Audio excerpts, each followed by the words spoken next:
మనోజవం మరుతతుల్యవేగం జితేంద్రియం బుద్ధిమతాం వరిష్టం వాతాత్మజం వానరయూధముఖ్యం శ్రీరామదూతం శిరసా నమామి. ఆపదామపహర్తారం దాతారం సర్వసంపదాం లోకాభిరామం శ్రీరామం భూయో భూయో నమామ్యహం. హరి ఓం. పరమేశ్వర స్వరూపమైన సభకి నమస్కారం.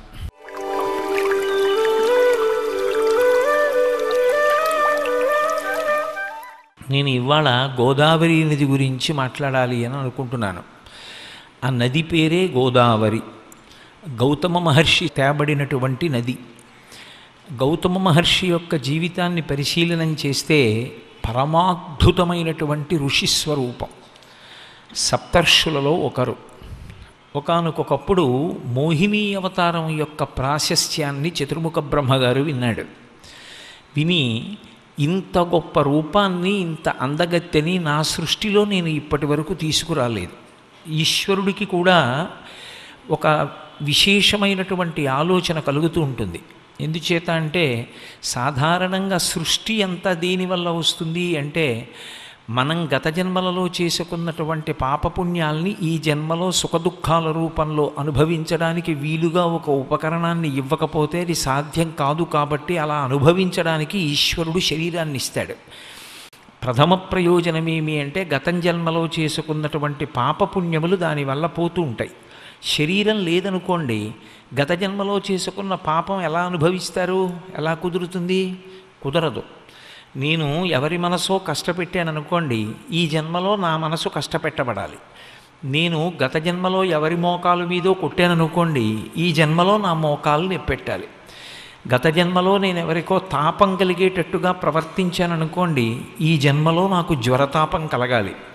గత జన్మలలో చేసుకున్నటువంటి పాపాన్ని అనుభవించి పోగొట్టుకోవడానికి పరమేశ్వరుని చేత ఈయబడినటువంటి పరమాద్భుతమైనటువంటి ఉపకరణము శరీరము. అలాగే గత జన్మలలో చేసుకున్నటువంటి పుణ్యములు కూడా క్షయమైపోవాలంటే సుఖరూపంలో అనుభవించడానికి మళ్ళీ శరీరమే అవసరం. అందరూ రోహిణీ కార్తెలో వేడిలో కొట్టుకుంటుంటే ఒక్క ఆయన మాత్రం చల్లగా తనకి కావలసినటువంటి ఉష్ణోగ్రత పెట్టుకుని హాయిగా ఉంటాడు. అలా సుఖపడాలి అంటే శరీరం ఒకటి ఉండాలి కదా. అలా సుఖపడడంలో గత జన్మలలో చేసుకున్న పుణ్యం క్షయం అయిపోతూ ఉంటుంది. ఇప్పుడు సుఖము దుఃఖము అనేటటువంటి రెండిటినీ అనుభవించడం ద్వారా గత జన్మలలో చేసుకున్న పాపపుణ్యములను పోగొట్టుకోవడానికి శరీరం ఇవ్వడానికి అలవాటు పడిపోయినటువంటి వాడు ఈశ్వరుడు. మళ్ళీ దీంతోటే 3 రకములైన పుణ్యం కూడా చేసుకోవాలి. మానసిక పుణ్యం. ఏ మనసుతో తప్పు ఆలోచనలు చేశామో అదే మనసుతో మంచి ఆలోచనలు చెయ్యాలి. ఏ శరీరముతో తప్పు పనులు చేశామో ఆ శరీరంతోనే మంచి పనులు చెయ్యాలి.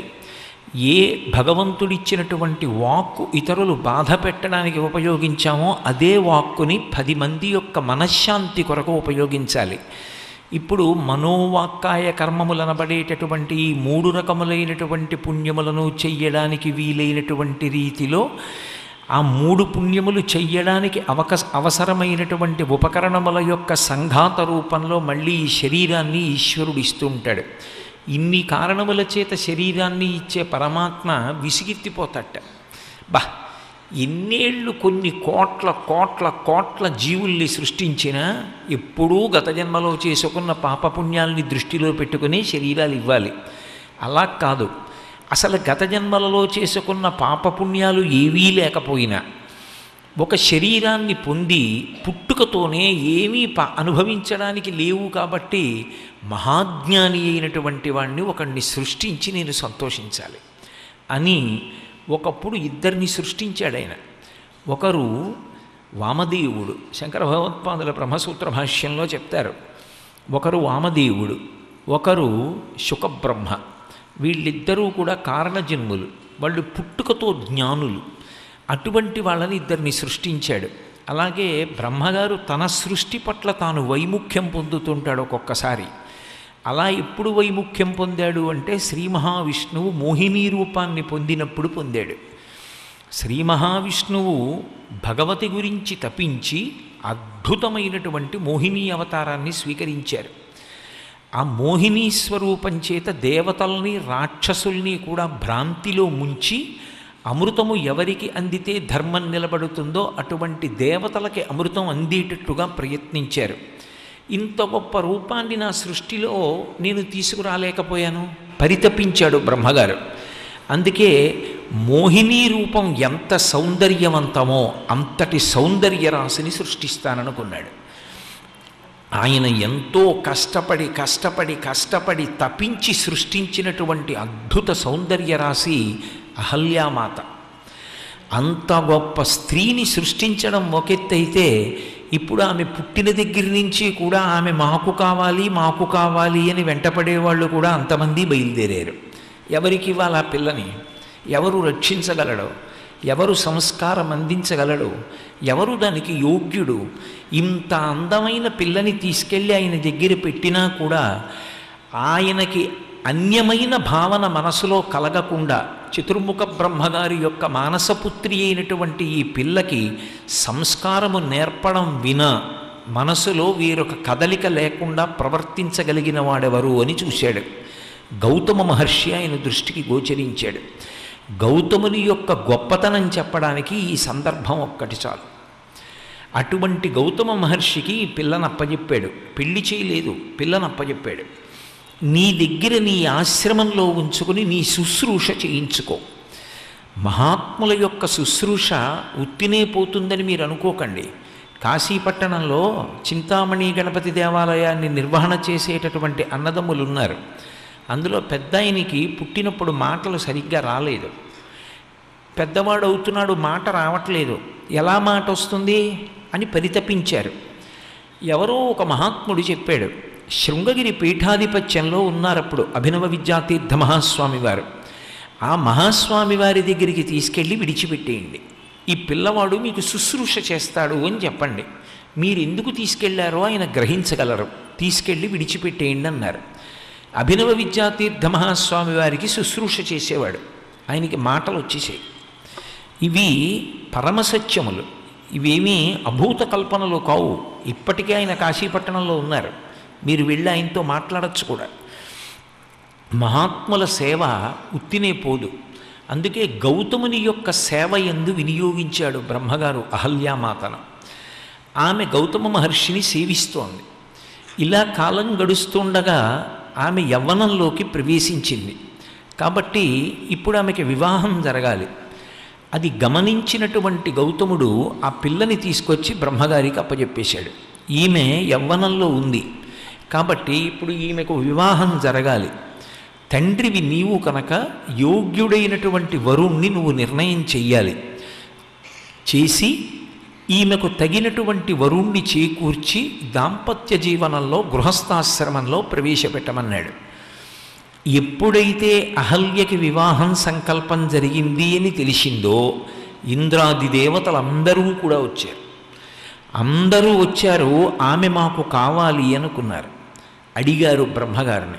మనకి ఏదో అర్థం లేని రీతిలో రావు కావ్యాలు కానీ పురాణాలు కానీ మహాత్ముల జీవిత చరిత్రలు కానీ. స్వర్గలోకాధిపతి అయినటువంటి ఇంద్రుడు దానికి తగినటువంటి ప్రకాశంతో ఉంటాడు. కన్నెపిల్ల మనస్సు ఆమె ఇంద్రుణ్ణి చూసింది. ఇంద్రుణ్ణి చూసి ఆమెకి ఇంద్రుడికి భార్య కావాలి అని మనసులో యథార్థమునకు చిన్న కోరిక కలిగింది. కానీ పిల్ల మనసు తండ్రి ఎరగలేదు. ఎరగకుండా నిర్ణయం చేశాడు. ఆయన ఇంతమంది వస్తే ఎవరికి పిల్లనివ్వాలి? ఎవరికి ఏ కారణం చేత స్వతంత్రించి తాను నిర్ణయం చేసి పిల్లనిచ్చినా మిగిలిన వాళ్లతో వైముఖ్యం తెచ్చుకోవాలి. ఎందుకు వచ్చిన ఇబ్బంది? ఆయన అన్నాడు, ఒక పరీక్ష పెట్టాడు. ఎవరు భూప్రదక్షిణం చేసి తొందరగా వస్తారో వారికి ఈ పిల్లనిచ్చి పెళ్లి చేస్తానన్నాడు. అమ్మ నీ మనసేమి? ఆయన అడగలేదు. అందరూ దేవతలు తమ తమ వాహనములనెక్కి భూప్రదక్షిణానికి వెళ్ళిపోయారు. గౌతమ మహర్షి అక్కడి నించున్నాడు. ఆయన కూడా గృహస్థాశ్రమంలోకి వెళ్ళవలసిన వాడేగా. ఆయన ఎదురుగుండా ఒక గోవు కనపడింది. ఆయన గోవుకి ప్రదక్షిణం చేసి బ్రహ్మగారికి వచ్చి నమస్కారం చేశాడు. అందరికన్నా భూప్రదక్షిణం చేసినటువంటి ఫలితం, ముందుగా తిరిగి వచ్చినటువంటి ఫలితం గౌతమ మహర్షికి వచ్చింది. ఒక గోవు సృష్టిలో అంత గొప్ప ప్రాణి. గోవు ఎందుకు వచ్చిందంటే అధికార భేదము ఆశ్రమ భేదము లేకుండా పరబ్రహ్మాన్ని చేతితో ముట్టుకుని స్పృశించి సేవించడానికి వీలుగా బ్రహ్మగారి సృష్టిలోంచి రాని ప్రాణి గోవు. అది చతుర్ముఖ బ్రహ్మగారి సృష్టిలోది కాదు. ఒకప్పుడు దేవతలు యజ్ఞం చేస్తే యజ్ఞకుండంలోంచి ఆవిర్భవించింది. అందుకే గోవుని ఆరాధించడానికి ఆశ్రమ భేదం ఉండదు. బ్రహ్మచార, గృహస్థ, వానప్రస్థ, సన్యాస సంబంధం ఉండదు. నలుగురు గోవుని సేవిస్తారు. అధికార భేదం ఉండదు.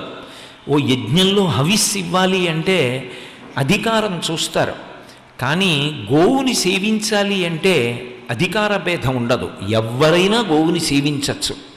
మీరు గోవుకి తీసుకెళ్ళి ఒక అరటిపండు పెడితే ఆ అరటిపండు గోవు తిన్నప్పుడు సాక్షాత్ కామాక్షి పరదేవత ఆ అరటిపండు తిన్నట్టే. గోవునొక్కదాన్ని సేవిస్తే మీరు ఈ దేవతని సేవించలేదు అన్న లేమి లోటు ఉండదు. గోవు యందు సమస్త దేవతలు ఉంటారు. అందుకే అన్నిటికీ ప్రత్యామ్నాయంగా వచ్చింది గోపూజ. ఎవరైనా చెయ్యొచ్చు, ఎవరైనా ముట్టుకోవచ్చు, ఎవరైనా అరటిపండు పెట్టచ్చు. మంత్రం లేకపోయినా కూడా మీరు దానికి కాస్త పృష్ఠభాగంలో పసుపు రాసి బొట్టు పెడితే అది లక్ష్మీదేవి పాదాలకి రాసిన పసుపు పెట్టిన పారాణే అవుతుంది. అంత శక్తివంతమైనటువంటి ప్రాణి గోవు. అందుకే గుర్రానికి పూజ చేస్తారు పీఠాల్లో, హయపూజ అని, అశ్వపూజ అని. అశ్వపూజ పశుపూజ. గజపూజ చేస్తారు ఏనుక్కి, గజపూజ పశుపూజ. గోపూజ కామాక్షి పూజ. పరదేవత ముందు పరదేవతని నించున్నట్టే, అది పరదేవతా పూజయే.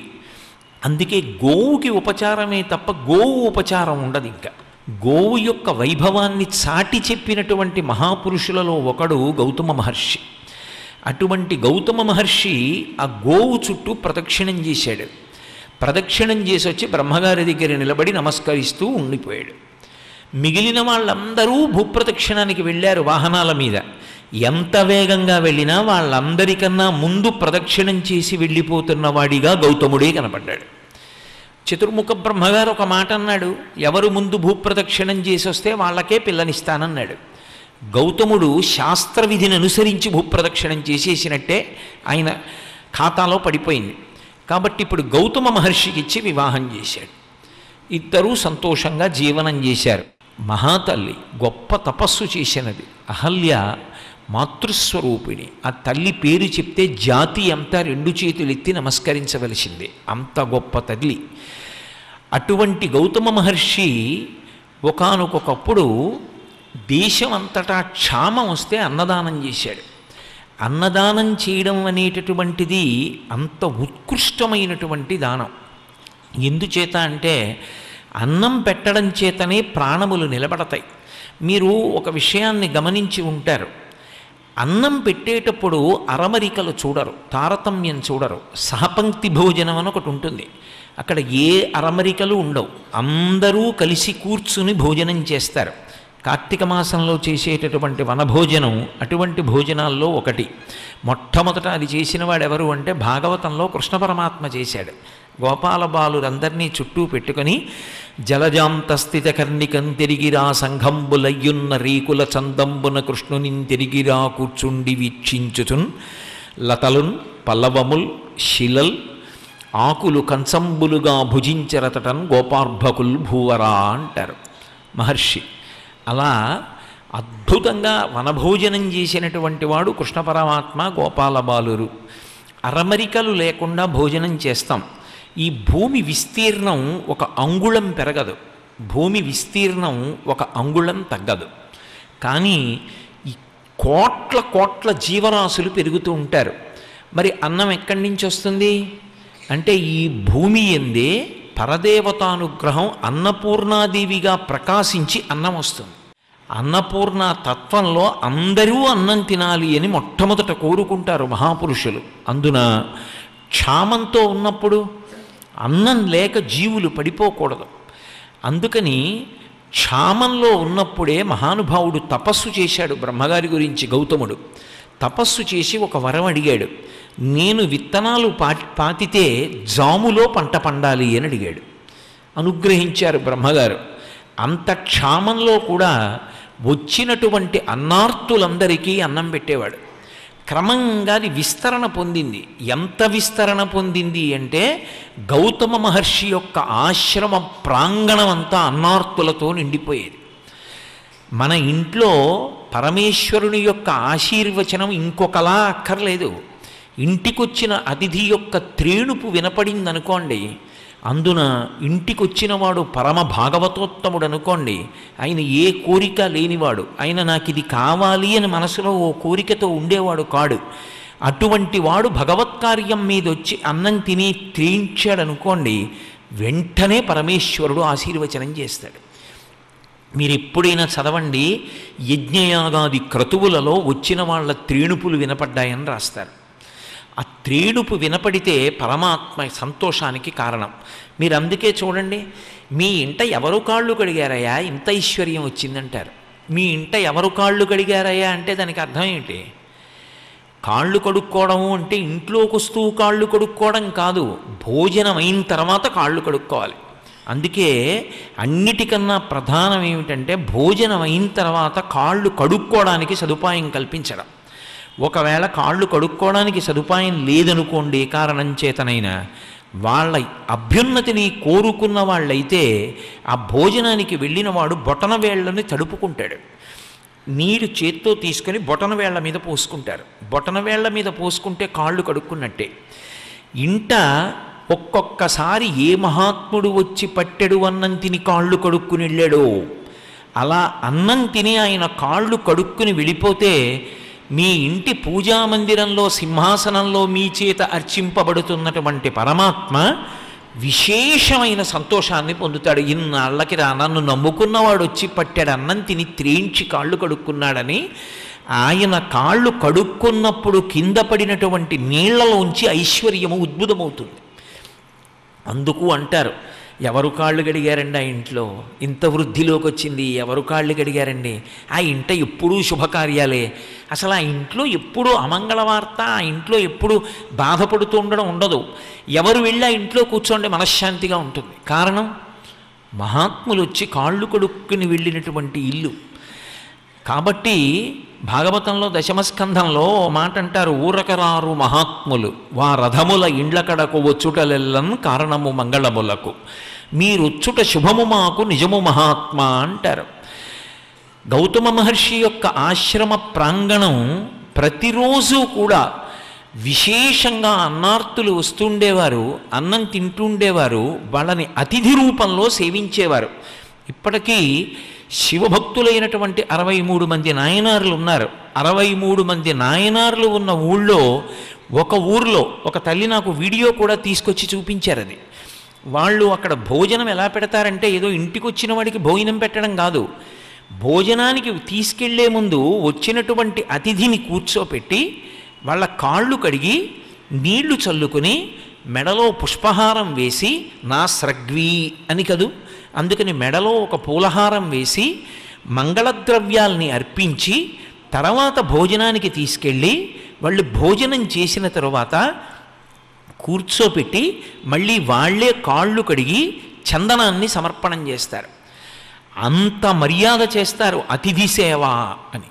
మీరు పురాణాన్ని పరిశీలనం చేస్తే గౌతమ మహర్షి అహల్య ఒక్క క్షణం వ్యవధి లేకుండా అన్నార్తులై వచ్చినటువంటి వాళ్ళందరినీ కూడా నారాయణ స్వరూపంగా భావన చేసి అంత గొప్పగా అర్చన చేశారు. అర్చన చేస్తే ఏమైంది, వాళ్ళ కీర్తి విశేషంగా ప్రకాశించింది అంతటా కూడా. ఎక్కడ చూసినా గౌతమ మహర్షి అహల్యల యొక్క కీర్తి ప్రతిష్టలే. ఏమి గౌతముడు, ఏమి అహల్య, ఏమి అన్నదానం, ఏమి మహాత్ములని చెప్పుకోవడం మొదలుపెట్టారు. ఎక్కడ కీర్తి ఉంటుందో అక్కడే ఈర్ష్య కూడా ఉంటుంది. తాను ఆయనతో సమానంగా ఎదగలేడు, జీవితంలో అది సాధ్యం కాదు. ఎందుకు సాధ్యం కాదు అంటే ఒకటే కారణం, వాడి ఈర్ష్య వాడి పతనానికి కారణం. కానీ ఎదిగిన వాడిని చూసి ఈర్ష్యపడేటటువంటి లక్షణం ఉంటుంది సమాజంలో. ఆ ఈర్ష్యపడేటటువంటి స్వభావం మనసులో ఏర్పడిన దాన్ని పరిశీలించుకోకపోతే ఎదిగిన వాణ్ణి ఎలా పడగొట్టాలి, ఎలా అప్రతిష్ట తేవాలి అనేటటువంటి కుతంత్రంతో కూడిన ఆలోచనలు బయలుదేరుతాయి. అది మనస్సుని శుద్ధం చేసుకోకపోతే వచ్చేటటువంటి ప్రమాదకర ధోరణి. కాబట్టి గౌతమ మహర్షికి ఇంత ప్రతిష్ఠ ఎందుకు రావాలి? ఏ గోవుని సేవించి అహల్యని భార్యగా పొందాడో ఆ గోవునే అడ్డుపెట్టి మళ్ళీ గౌతమ మహర్షికి అంత అపకీర్తి తేవాలి. వచ్చిన వాళ్ళందరూ కేవలం గౌతమ మహర్షి దగ్గర అన్నం తిని సంతోషించి వెళ్ళిపోతున్న వాళ్ళు కాదు. క్షామ ఉంది అని అక్కడే తిష్ట వేశారు, అక్కడే అన్నం తింటున్నారు. కానీ కడుపులో తిన్న అన్నం వంట పట్టి ప్రశాంతంగా కూర్చుని వెళ్ళడం కాదు. ఇంత కీర్తి ఏమిటి ఈ గౌతముడికి? ఈ గౌతముడు లోకము చేత ఎలా నిరసింపబడతాడు? మనసులో ఈ ఆలోచన చేశారు. కానీ లోకంలో ఒక విచిత్రమైన పోకడు ఉంటుంది. మహాత్ముల జోలికి వెళ్ళి మత్స తెచ్చే ప్రయత్నం చేశారనుకోండి, ఆ మత్స కూడా భూషణమవుతుంది. పరమశివుడు హాలాహల భక్షణం చేశాడు. తెల్లటి శంకరుడికి నల్లటి మత్స వచ్చింది. శంకరుడికి నల్లటి మత్స వచ్చింది అంటే అది ఆయన శీలానికి ఏమైనా భంగమైందా? అదో ఆభరణమైంది. నీలకంఠుడు, గరళకంఠుడు, శ్రీకంఠుడు అని లోకం కీర్తించింది ఆయన్ని. కాబట్టి మత్స తెద్దామన్నా అది మత్స తేలేరు, అది ఆయనకి స్తోత్రమే అవుతుంది. అందుకే ఈశ్వరుడు యందు నింద అసలు ప్రవర్తించదు. ఈశ్వరుణ్ణి నింద చేద్దామని ప్రయత్నించినా అది స్తోత్రం కిందే మారుతుంది. అసలు ఆయన్ని నింద చేయడానికి అవకాశం ఉండదు. అటువంటి గౌతముణ్ణి నింద చేయడం కోసమని, ఆయన పేరు ప్రతిష్టలకు భంగం ఏర్పడాలని, ఆయన కుపితుడు కావాలని వచ్చిన వాళ్ళు ఇటువంటి వాడి చేతి అన్నం మేం తినము అని ఈసడించి వెళ్ళిపోవాలని, అప్పుడు గౌతమ మహర్షి మనసులో చాలా బాధపడతాడని ఆలోచన చేసి వాళ్ళు ఒక మాయాగోవుని సృష్టించారు. అది ఇలా వేలుతో ముట్టుకుంటే కింద పడిపోతుంది. అంతటి బలహీనమైనటువంటి స్థితిని పొందేసింది ఆ గోవు. అటువంటి గోవు గౌతమ మహర్షి యొక్క ఆశ్రమ ప్రాంగణంలో పువ్వులు కాయలతో ఉన్నటువంటి మొక్కల్ని తినేస్తోంది. తినేస్తుంటే చూశాడు. గోమోదక దోషం అని ఒక దోషం శాస్త్రంలో. ఆవుని మీరు గట్టిగా కర్రతో కానీ చేత్తో కానీ కొట్టారనుకోండి, దానివల్ల ఆవు బాధపడితే ఆ ఆవుని కొట్టినటువంటిది మహాపాపము అని చెప్పి వేస్తారు జీవుడికి. గోమోదక దోషం అని ఆవుని కొట్టకూడదు. ఆవు పట్ల పరమ భక్తితోటి ప్రేమతోటి ప్రవర్తించాలంతే. శివార్చనకి ఎలా అయితే శివారాధకుడు అర్చకుడు గుళ్ళో ఉంటాడో 8వ వంతు శివుడిగా, గోవుని కాపాడడంలో, గోవుని రక్షించడంలో, గోవుని నియంత్రించడంలో అధికారం ఒక్క గొల్లవానికే ఉంటుంది, దాన్ని కాపాడేవాడికి. అంతేకాని దాన్ని నిష్కారణంగా కొట్టకూడదు. గోమోదక దోషం వచ్చిందండి అంటారు. ఒక్కొక్కసారి ఇటువంటి దోషాలు తెలియకుండానే లేనిపోని ఉపద్రవాలు తీసుకొస్తూ ఉంటాయి. కాబట్టి ఇప్పుడు గోవుని కొడితే గోమోదక దోషం వస్తుంది. కొట్టకుండా వదిలేస్తే పువ్వులు కాయలు ఉన్నటువంటి మొక్కలు తినేస్తోంది. అవతల అన్నార్తులైన వాళ్ళు ఎందరో ఉన్నారు, వాళ్ళకి అన్నం పెట్టాలి. ఎలా ఆలోచించాడు ఆయన. దర్భ పరమ పవిత్రమైనది, అమృత స్పర్శ కలిగినటువంటిది దర్భ. అందుకని ఆయన ఏం చేశాడంటే దర్భల కట్టలోంచి ఒక దర్భ తీసి హాయ్ అని అదిలించి ఆ దర్భ విసిరాడు. దర్భ తగిలితే దెబ్బేం తగులుతుంది? కానీ అది చూడ్డానికి ఒక కర్రపుల్లలా ఉంటుంది కాబట్టి అరిచి ఒక ఇలా దర్భని వేస్తే ఆ దర్భ తగిలినా కూడా కర్ర పెట్టి కొడుతున్నాడు అనుకుని ఆవు వెళ్ళిపోతుంది అని గౌతముడు ఊహించాడు. ఊహించి ఒక దర్భని విసిరాడు. గౌతముడు ఏది చేసినా మరణించాలన్న సంకల్పంతో వాళ్ళు ఆ మాయాగోవుని సృజించారు. ఎప్పుడైతే గౌతమ మహర్షి చేతితో విసిరినటువంటి దర్భ దానికి తగిలిందో ఆ గోవు కింద పడి మరణించింది. అలా ఎప్పుడు జరుగుతుందనే కాసు కూర్చున్నారు. సంఘటన వేరు, కుట్ర వేరు. అలా జరిగిన తరువాత ఏం చేయొచ్చు అన్నది ఆలోచన. ఎంత నీచమైనటువంటి మనస్తత్వం. అందుకని వెంటనే బయలుదేరి గౌతముడు గోవుని చంపేశాడు. పెద్ద హాహాకారాలు మొదలుపెట్టారు. ఎవరికి తెలుస్తుంది? అందరూ గబగబా వచ్చారు. లోకంలో అమాయకత్వం చాలామందికి ఉంటుంది. ఏదైనా వింటే అదే నిజం అనుకున్న మూడుతూ ఉంటారు. కాబట్టి పరిగెత్తుకొచ్చారు. కొట్టావా గోవుని? దర్భ విసిరాను. చాలదా? గౌతముడి చేతి దర్భ తగిలి చచ్చిపోయేది. ఇప్పుడు నువ్వే గోవు మరణానికి కారణమైన వాడివి, ఆవుని చంపిన వాడివి, ధూర్తుడివి. నీ చేతి అన్నం తినడం ఏమిటి? వాళ్ళు ముందే నిర్ణయించుకున్నారు అలా చేద్దామని. కాబట్టి వాళ్ళు బయలుదేరిపోయారు. ఇప్పుడు వాళ్ళు బయలుదేరిపోగానే పాపం గౌతముడు అమాయకంగా వాళ్ళ వెంటపడ్డాడు. అయ్యా, నా వల్ల దోషం జరిగింది. అందరూ వీళ్ళని చూసి వెళ్ళిపోవడం మొదలెట్టారు. లోకంలో ఇదో విచిత్రమైనటువంటి పోకడ. నిస్వార్థంగా ఇంతమందికి అన్నం పెట్టిన గౌతముడి మీద ఈర్ష్య ఏమిటి అంటే మనస్తత్వాలు అలా ఉంటాయి. కాబట్టి ఇప్పుడు వాళ్ళు వెళ్ళిపోతుంటే గౌతముడు వెంటపడి వాళ్ళని పిలిచి నా దోషం ఎలా పోతుంది, నా పాపం ఎలా పోతుందని అడిగాడు. ఆయన తెలియనివాడా? సర్వజ్ఞుడు, సప్తర్షులలో ఒకడు, మహానుభావుడు. ఆయన నడిచి వెడుతున్నటువంటి అగ్నిహోత్రం ఎలా ఉంటుందో అలా ఉంటాడు. అటువంటి గౌతముడు బ్రతిమాలిన వాళ్ళ అమర్షం చూసి అంతర్ముఖత్వంతో ఆలోచించాడు. ఏదో ఉంది తేడా, ఎందుకు జరిగిందిలా అని ఆలోచించాడు. ఆయనకు అర్థమైంది జరిగిన కుట్ర. అర్థమై వాళ్ళని శాపవాక్కుకి గురి చేశాడు. సరే, ఇప్పుడు ఆ శాపవాక్కు అవి ప్రధాన విషయాలు కావు. గౌతముణ్ణి మిగిలిన వాళ్ళు వేడుకున్నారు. ఏదైతేనే, అది మాయాగో అయితేనే, గోవైతేనే, గోవు పడిపోయింది కదూ, ఆ దోషం పోగొట్టుకో, పరమశివుడి గురించి తపస్సు చేయి. ఆయన నుండి నీటి పాయ ఒకటి వస్తే, పరమేశ్వరుడి నుండి వచ్చిన నీటి పాయ ఈ గోవు కళేబరానికి తగిలితే గోవు మళ్ళీ పునరుజ్జీవితురాలు అవుతుంది. అలా గోవు బ్రతికితే నీకు దోషం పోయింది, కాబట్టి నువ్వు వెళ్ళి తపస్సు చేయమన్నారు. వెంటనే ఆయన పరమేశ్వరుడి గురించి తపస్సు చేశాడు. శంకరాచార్యుల వారు సౌందర్యలహరిలో ఒక అద్భుతమైన మాట చెప్తారు. శరజ్యోత్స్నాశుద్ధాం శశియుత జటాజూటమకుటాం భరత్రాసత్రాణ స్ఫటిక ఘటికా పుస్తకరాం సకృర్ణత్వానత్వా అని, సకృర్ణత్వానత్వా అంటే మంచి మనస్సు కలిగినటువంటి వాడు ఒక్కసారి నమస్కారం చేస్తే చాలు. మనసు కల్మషంతో నిండిపోయి ఉంటే ఈశ్వరుడి దగ్గరికి వెళ్ళి ఎన్ని మాటలు నమస్కారాలు పెట్టండి, ఎన్ని మాటలు కింద పడండి, ఆయన అనుగ్రహం కలగడానికి సాధనలో ఉన్నావు. మంచి మనసు కలిగినటువంటి వాడు తన గురించి కానీ లోకం గురించి కానీ ఒక్క నమస్కారం చేశాడు అనుకోండి, ఆయన సంకల్పాన్ని ఈశ్వరుడు అనుగ్రహించేస్తాడు. ఎందుకంటే ఆయన మనసు అటువంటిది, అది అమృతభాండం. అది ఎప్పుడు ఎవరిని చెనకే స్వభావంతో ఉండదు. అసలు ఎవరిని బాధ పెట్టడమో ఇష్టం ఉండదు.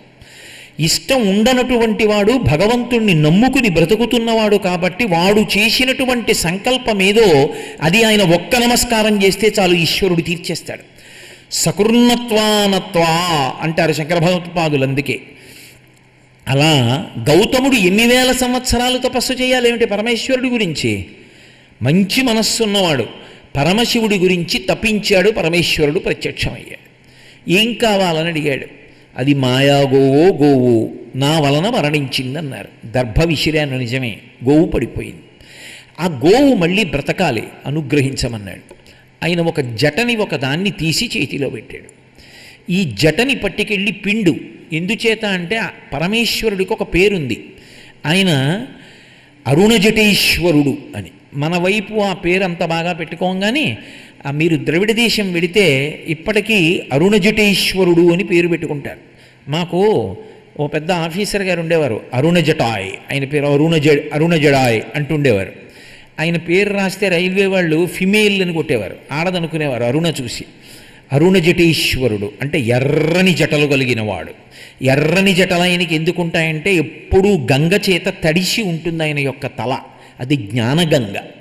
ఆ గంగ చేత చల్లగా తడిసి ఉన్నటువంటి ఆయన యొక్క జటాజూటంలో ఉన్నటువంటి ఒక ఎర్రని జటని పెరికి ఆయన గౌతముడికి ఇచ్చాడు. ఇది పట్టుకెళ్ళి పిండు, గోవు యొక్క కళేబరం మీద బ్రతుకుతుందన్నాడు. అసలు గౌతముడికి నింద తేవాలని వీళ్ళు ప్రయత్నించారు, కానీ గౌతముడికి శాశ్వతమైన కీర్తి రావడానికి అది కారణమైంది. ఎందుకని? మహాత్ముల జీవితాలు అలా ఉంటాయి, అపకారం చేద్దామన్నా చేయలేరు. కాబట్టి ఇప్పుడు ఆ జటని పట్టుకెళ్ళి ఆ గోవు యొక్క కళేబరం మీద పిండాడు. పిండగానే ఆ నీళ్లు దాని మీద పడి గోవు పైకి లేచి మళ్ళీ జీవాన్ని పొందింది. అందుకే గోదావరి, గోవుని ఇస్తూ ప్రారంభమైనటువంటి ప్రవాహము.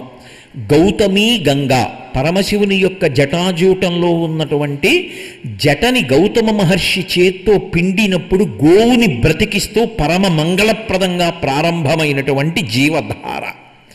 అందుకని గౌతమీ గంగా, గోదావరి అన్న పేర్లతో పిలవబడింది. ఇంత శక్తివంతంగా, ఇంత పవిత్రంగా మహర్షి యొక్క తపస్సు వలన పరమశివుని యొక్క జటలోంచి ఉద్భవించింది. కాబట్టి ఆ గోదావరి ఎంత ప్రశస్తి కలిగినటువంటి నదీమ తల్లిగా కీర్తింపబడింది లోకంలో అంటే, గోదావరి నది దగ్గరికి వెళ్ళి ఒక్కసారి స్నానం చేసిన వాడికి ఎంత ఫలితం ఇవ్వాలి అన్నదాన్ని శాస్త్రాలు నిర్ణయం చేశాయి. కురుక్షేత్రానికి వెళ్ళి దానం చేస్తే ఎటువంటి ఫలితం వస్తుందో, గంగానదికి వెళ్ళి స్నానం చేస్తే ఎటువంటి ఫలితం వస్తుందో, అలాగే నర్మదా నది ఒడ్డున కూర్చుని తపస్సు చేస్తే ఎటువంటి ఫలితం వస్తుందో, గోదావరి దగ్గరికి వెళ్ళి స్నానం చేస్తే కూడా అటువంటి ఫలితమే వస్తుంది.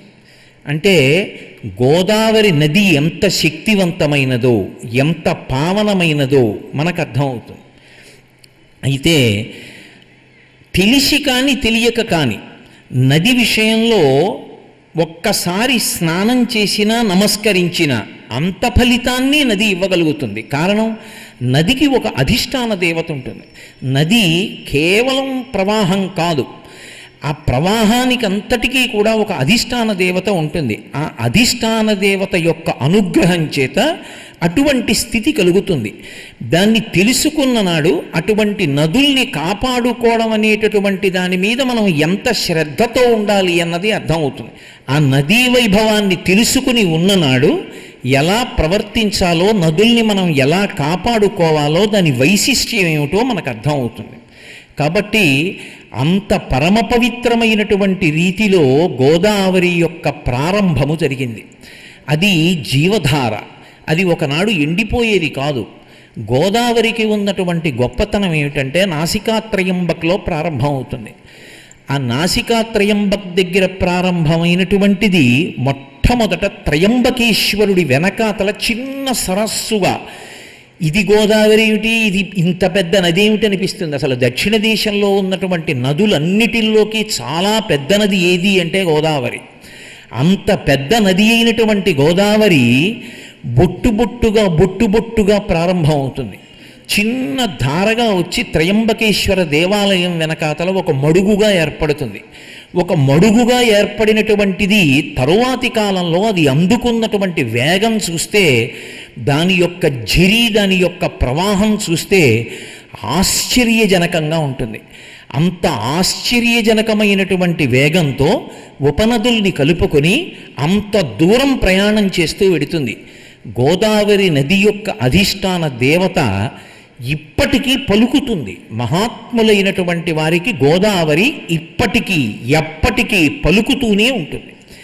ప్రబల సాక్ష్యములు ఎన్నో ఉన్నాయి. ఇప్పటికీ కంటికి దొరకనటువంటి సాక్ష్యాలు గోదావరి నది అనుగ్రహించగలిగినటువంటి స్థితి కలిగినది అని చెప్పడానికి ఎన్నో విశేషాలు. అందుకే ఒక నది గురించి చెప్పేటప్పుడు మనం సాధారణంగా ఏం చేస్తామంటే పెద్ద ప్రాధాన్యత ఇవ్వం, విడిచిపెట్టేసి చదివేస్తాం.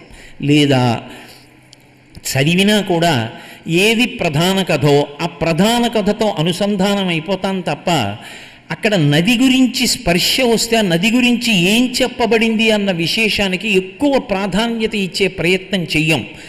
నేను మీతో ఒక ఉదాహరణ చెప్పాలి అంటే, మీతో నేను నర్మదా నది గురించి ప్రస్తావించాను. ఒకప్పుడు వామనమూర్తిగా ఆవిర్భవించినటువంటి శ్రీ మహావిష్ణువు ఎక్కడ విశేషంగా దానాలు చేసేటటువంటి రాజులున్నారు అని సాటి బ్రాహ్మణుల్ని అడిగాడు. బలిచక్రవర్తి అటువంటి యజ్ఞాలు చేస్తున్నాడు, నర్మదా నదీ తీరంలో చేస్తున్నాడు అన్నారు. ఆయన ఆ వటువు నర్మదా నదీ తీరం దగ్గరికి బయలుదేరాడు. బయలుదేరినప్పుడు పోతనగారో మాట అన్నారు. ఆయన అన్నారు, సకల ప్రపంచ గురుభర నిర్వాహకుడగుట చేసి చెరి చనుదేరన్ కర్వుని వేగు సహింపక నుర్వీస్థలి కుంగి మృగ్య నురగేంద్రుండున్ అన్నారు. సమస్త భువన భాండములను తన కడపలో పెట్టుకున్నటువంటి విష్ణువు వామనమూర్తిగా వస్తే, ఆ వామనమూర్తి నడిచి వెడుతున్నప్పుడు ఈ భూమిని మోస్తున్నటువంటి ఆదిశేషుని యొక్క పడగలన్నీ ఒరిగిపోయేట.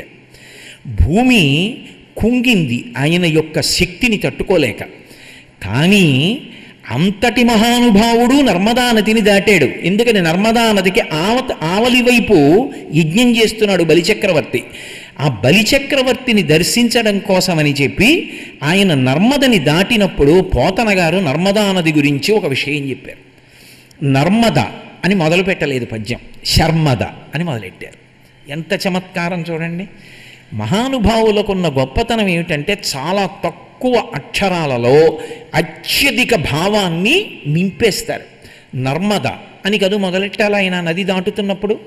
నర్మద అని మొదలెట్టకుండా శర్మద, యమదండక్షత వర్మద, కఠిన ముక్తి కాంతా చేతో మర్మద, అంబుజ దురిత నివారిత, నర్మద తరించే త్రోవన్ వటుడున్ అన్నారు. చిన్న పద్యం, కానీ నర్మదా నది ప్రాశస్యం అంతా చెప్పారు. అక్కడికి వెళ్ళేటప్పటికీ విష్ణువు దాటాడు అనలేదు. నర్మద ఎంత గొప్పదో అది దాటడంలో బహుశా విష్ణువు కూడా ఎంత సంతోషించుంటారో ఆ జలాల్ని చూసి చెప్పడానికి ఆయన అన్నారు శర్మద. అసలు అది దాటడంలోనే విష్ణువు యొక్క శుభం కూడా ఉంది. ఎందుకంటే లక్ష్మీనాథుడైనటువంటి వాడు చెయ్యి చాపి అడగడానికి వెళ్ళిన ఏకైక అవతారం వామనావతారం. అటువంటి వామనావతారంలో వెడుతున్నది తను ఇచ్చిన మాట నిలబెట్టుకోవడానికి. శుభాన్ని ఇవ్వగలదా నీరు, అందుకని శర్మద. ఆయనకే కాదు, ఆయనకే శుభాలు ఇచ్చినటువంటి నర్మద ఎవరికి శర్మద కాదు. శర్మద అంటే శుభములనిచ్చున్నది. ఎవరు అక్కడికి వెళ్ళి నిలబడినా వాళ్ళకి శుభాలే ఇస్తుంది. కాబట్టి నర్మద అని మొదలెట్టలేదు, శర్మద. యమదండక్షత వర్మద. యమధర్మరాజు గారి యొక్క దండం ఏ నది దగ్గరికి వెళ్ళి నిలబడి నది యొక్క ప్రవాహాన్ని చూసినంత మాత్రం చేత ఇక మీద పడదో, యమపాశములు మీద పడవలసినటువంటి అవసరం ఉండదో, అలా పాపములను పోగొట్టగలిగినటువంటి యమదండక్షత వర్మద. అది కఠిన ముక్తి కాంతా చేతో మర్మద. ఆ నదీ జలాలు ఎంత గొప్పవి అంటే అసలు ఎవరూ తెలుసుకోలేనటువంటి గుట్టుగా మోక్షము యొక్క విశేషాల్ని తన మనసులో దాచుకున్నటువంటి ముక్తికాంత యొక్క రహస్యాల్ని బయట పెట్టగలిగినటువంటి స్థితి కలిగినటువంటి ప్రవాహం. కాబట్టి కఠిన ముక్తి కాంతా చేతో మర్మద, అంబుజ దుర్మద నివారిత. ఆవిడ అంబు దుష్ట నివారిత నర్మద. అన్ని దుర్గుణములను, అన్ని పాపములను, చెడు ఆలోచనలను, దుస్వప్నాల యొక్క ఫలితాల్ని అన్నిటినీ పోగొట్టగలిగినటువంటి శక్తి కలిగిన నీరు కలిగినటువంటి నర్మద తరించె త్రోవన్ వటుడున్. ఆ వటుడిగా ఉన్నటువంటి వామనుడు దాటి వెళ్ళాడు అన్నారు. అలా గోదావరి యొక్క ప్రాశస్త్యం ఏమిటో గమనించవలసి వస్తే ప్రత్యక్షంగా గోదావరి వైభవం కొన్ని చోట్ల మీకు స్పష్టంగా కనపడుతుంది. అటువంటి క్షేత్రాల్లో ఒకటి మహాకాళేశ్వరం. గోదావరి పరివాహక ప్రాంతంలో సాక్షాత్తుగా యమధర్మరాజు గారే ప్రతిష్ఠ చేసినటువంటి శివలింగం. ఎంత గొప్ప శివలింగము అంటే ఒకానొకప్పుడు ఒక చర్చ వచ్చింది, గోదావరి గొప్పదా గంగ గొప్పదా. తీర్మానం చేశారు గంగయే గొప్పది. ఎందుచేత అంటే గంగానది ఒడ్డున మరణిస్తే, కాశీపట్టణంలో మరణిస్తే శంకరుడు వచ్చి చిట్ట చివర ఆ తారక మంత్రాన్ని ఉపదేశం చేస్తాడు. అస్థికలు తీసుకెళ్ళి గంగలో కలుపుతారు పైగా. అందుకని గంగ గొప్పది అన్నారు. గోదావరి మాతకి గంగ కన్నా గొప్పతనం కావాలి అనుకుని ఆవిడ తపస్సు చేసింది పరమశివుడి గురించి. ఏం కావాలని అడిగాడు. నా దగ్గరికి వచ్చి కాసిని నీళ్లు తీసుకుని తాగిన, స్నానం చేసిన, నువ్వు ఇక్కడ వెలిసి ఉండాలి నా తీరంలో సాక్షిగా. ఇక్కడ నా తీరంలో వెలిసి ఉండి ఎవరు ఇక్కడికి వచ్చి స్నానం చేసినా కూడా శరీరం విడిచిపెట్టక్కర్లేదు, ఈ క్షేత్రానికి వచ్చి స్నానం చేస్తే చాలు, నువ్వు మోక్షం ఇస్తానని చెప్పి మాట ఇచ్చానన్నాడు. ఇచ్చానంటే చాలదు, ఇక్కడ ఆవిర్భవించండి. గోదావరి మాత కోరిక మేరకి అక్కడ ఆవిర్భవించాడు. దీనికి సాక్షి యమధర్మరాజు గారు. ఇక్కడకొచ్చి ఎవరైనా స్నానం చేసి వెడితే వాడి శరీరం పడిపోయినప్పుడు మోక్షం ఇవ్వాలి. అందుకే ఒక పీఠం మీద 2 లింగాలు ఉంటాయి. గోదావరి మాత ప్రార్థన చేసినప్పుడు వచ్చినటువంటి స్వయంభూలింగం యమధర్మరాజు గారు ప్రతిష్ఠించిన లింగం. అందుకే కాళేశ్వరం అని పేరు. ఇప్పటికీ కాళేశ్వరంలో ఉన్నటువంటి గొప్పతనం ఏమిటంటే, మీరు శివలింగాన్ని జాగ్రత్తగా పరిశీలిస్తే ముక్కు కన్నాలు, నోటి కన్నం కనపడుతుంది. అభిషేకం చేసినప్పుడు కొంచెం ఒడుపుగా ఆ ముక్కు రంధ్రాల్లోకి నీళ్లు పడేటట్టుగా అభిషేకం చేయమంటారు. మీరు అలా ఎప్పుడైనా వెళ్ళి చూశారో లేదో నాకు తెలియదు, కానీ మీరు చాలామంది చూసుంటారని నేను అనుకుంటున్నాను. మీరు ఎన్ని వందల బిందెల నీళ్లు పట్టుకెళ్ళి అలా పొయ్యండి, ఒక చుక్క నీరు అంతరాలయంలో కింద పడదు, శివలింగంలోకి వెళ్ళిపోతుంది. వెళ్ళిన నీరు ఏమైంది? మళ్ళీ ఆ నీరంతా గోదావరిలోకి వెళ్ళిపోయి కలిసిపోతుంది. ఎలా వెడుతుంది, ఎలా కలుస్తుంది ఎవ్వరికీ తెలియదు. కోటేశ్వరరావు గారు అబద్ధం చెప్పారు అని మీరు అనుకుంటే కాళేశ్వరం వెళ్ళండి ఒకసారి. కాళేశ్వరం వెళ్ళి కాళేశ్వరం క్షేత్రంలో అర్చకులను అడగండి. అసలు నిజంగా ఆ శివాలయం చూసి తీరాలి. అదొక పరమాద్భుతం అంతే. గోదావరి వైభవానికి సాక్షి. అద్భుతమైనటువంటి ప్రవాహం. అక్కడ త్రివేణీ సంగమం ఉంది అని చెప్తారు. సరస్వతీ నది అంతర్వాహినిగా ప్రవహిస్తోంది. అందుకే అక్కడ ధ్యాన సరస్వతీ రూపంతో అమ్మవారు వెలిసింది. అందుకే మీరు ఇప్పటికీ మహాకాళేశ్వరం వెళ్ళి మహాకాళేశ్వర క్షేత్రంలో సరస్వతీ అమ్మవారి గుళ్ళోకి నేను చెప్పకుండా మిమ్మల్ని తీసుకెళ్ళి చూడండి అన్నాను అనుకోండి, ఏదో కళ్ళకి గంతలు కట్టి తీసుకెళ్ళి కళ్ళకి గంతలు విప్పాను అనుకోండి, మీరు ఉలిక్కి పడతారు ఎవరో ఆడావిడ వీణ పట్టు కూర్చుంది అని. అంత సజీవంగా కూర్చుని ఉంటుంది సరస్వతీదేవి. అక్కడ అమ్మవారిని సేవిస్తే అంతటి ధారణాశక్తి. అందుకే ఇప్పటికీ కొంతమంది పండితులు కించిత్ దెప్పి పొడుస్తుంటారు, వాడు గోదావరి నీళ్లు తాగాడరా అందుకు ధారణాశక్తి అంటుంటారు. గోదావరి సరస్వతి కటాక్షాన్ని ఇస్తుంది మీకు. అందుకే ఎక్కడ సరస్వతీ కటాక్షం ఉంటుందో అక్కడ గోదావరి ప్రవాహం ఉంటుంది. బాసర, అసలు దాని పేరు బాసర కాదు, వాసర. వాసర క్షేత్రం వ్యాసప్రతిష్ఠ. అద్భుతమైనటువంటి సరస్వతీదేవి. అటువంటి సరస్వతీమూర్తి ఇప్పటికీ పలుకుతుంది అని. నాకు పేర్లు అవి చెప్పడం ఇష్టం లేదు, కానీ ఏదో ఆయన పడుకున్నటువంటి గదిలో వేరు విధమైనటువంటి ఇబ్బంది కలిగి ఆయన గది విడిచిపెట్టి ఏదో ఆలయంలో పడుకున్నానులే హాల్లోని పడుకున్నాడు. పడుకుంటే రాత్రి వేళ ఆయనకి అమ్మవారి గజ్జల చప్పుడు వినపడి హతాశుడైపోయాడు. ఇప్పటికీ సరస్వతీదేవి తిరుగుతుంది కాళేశ్వర క్షేత్రంలో అని. అలాగే వాసర క్షేత్రంలో తిరుగుతుంది.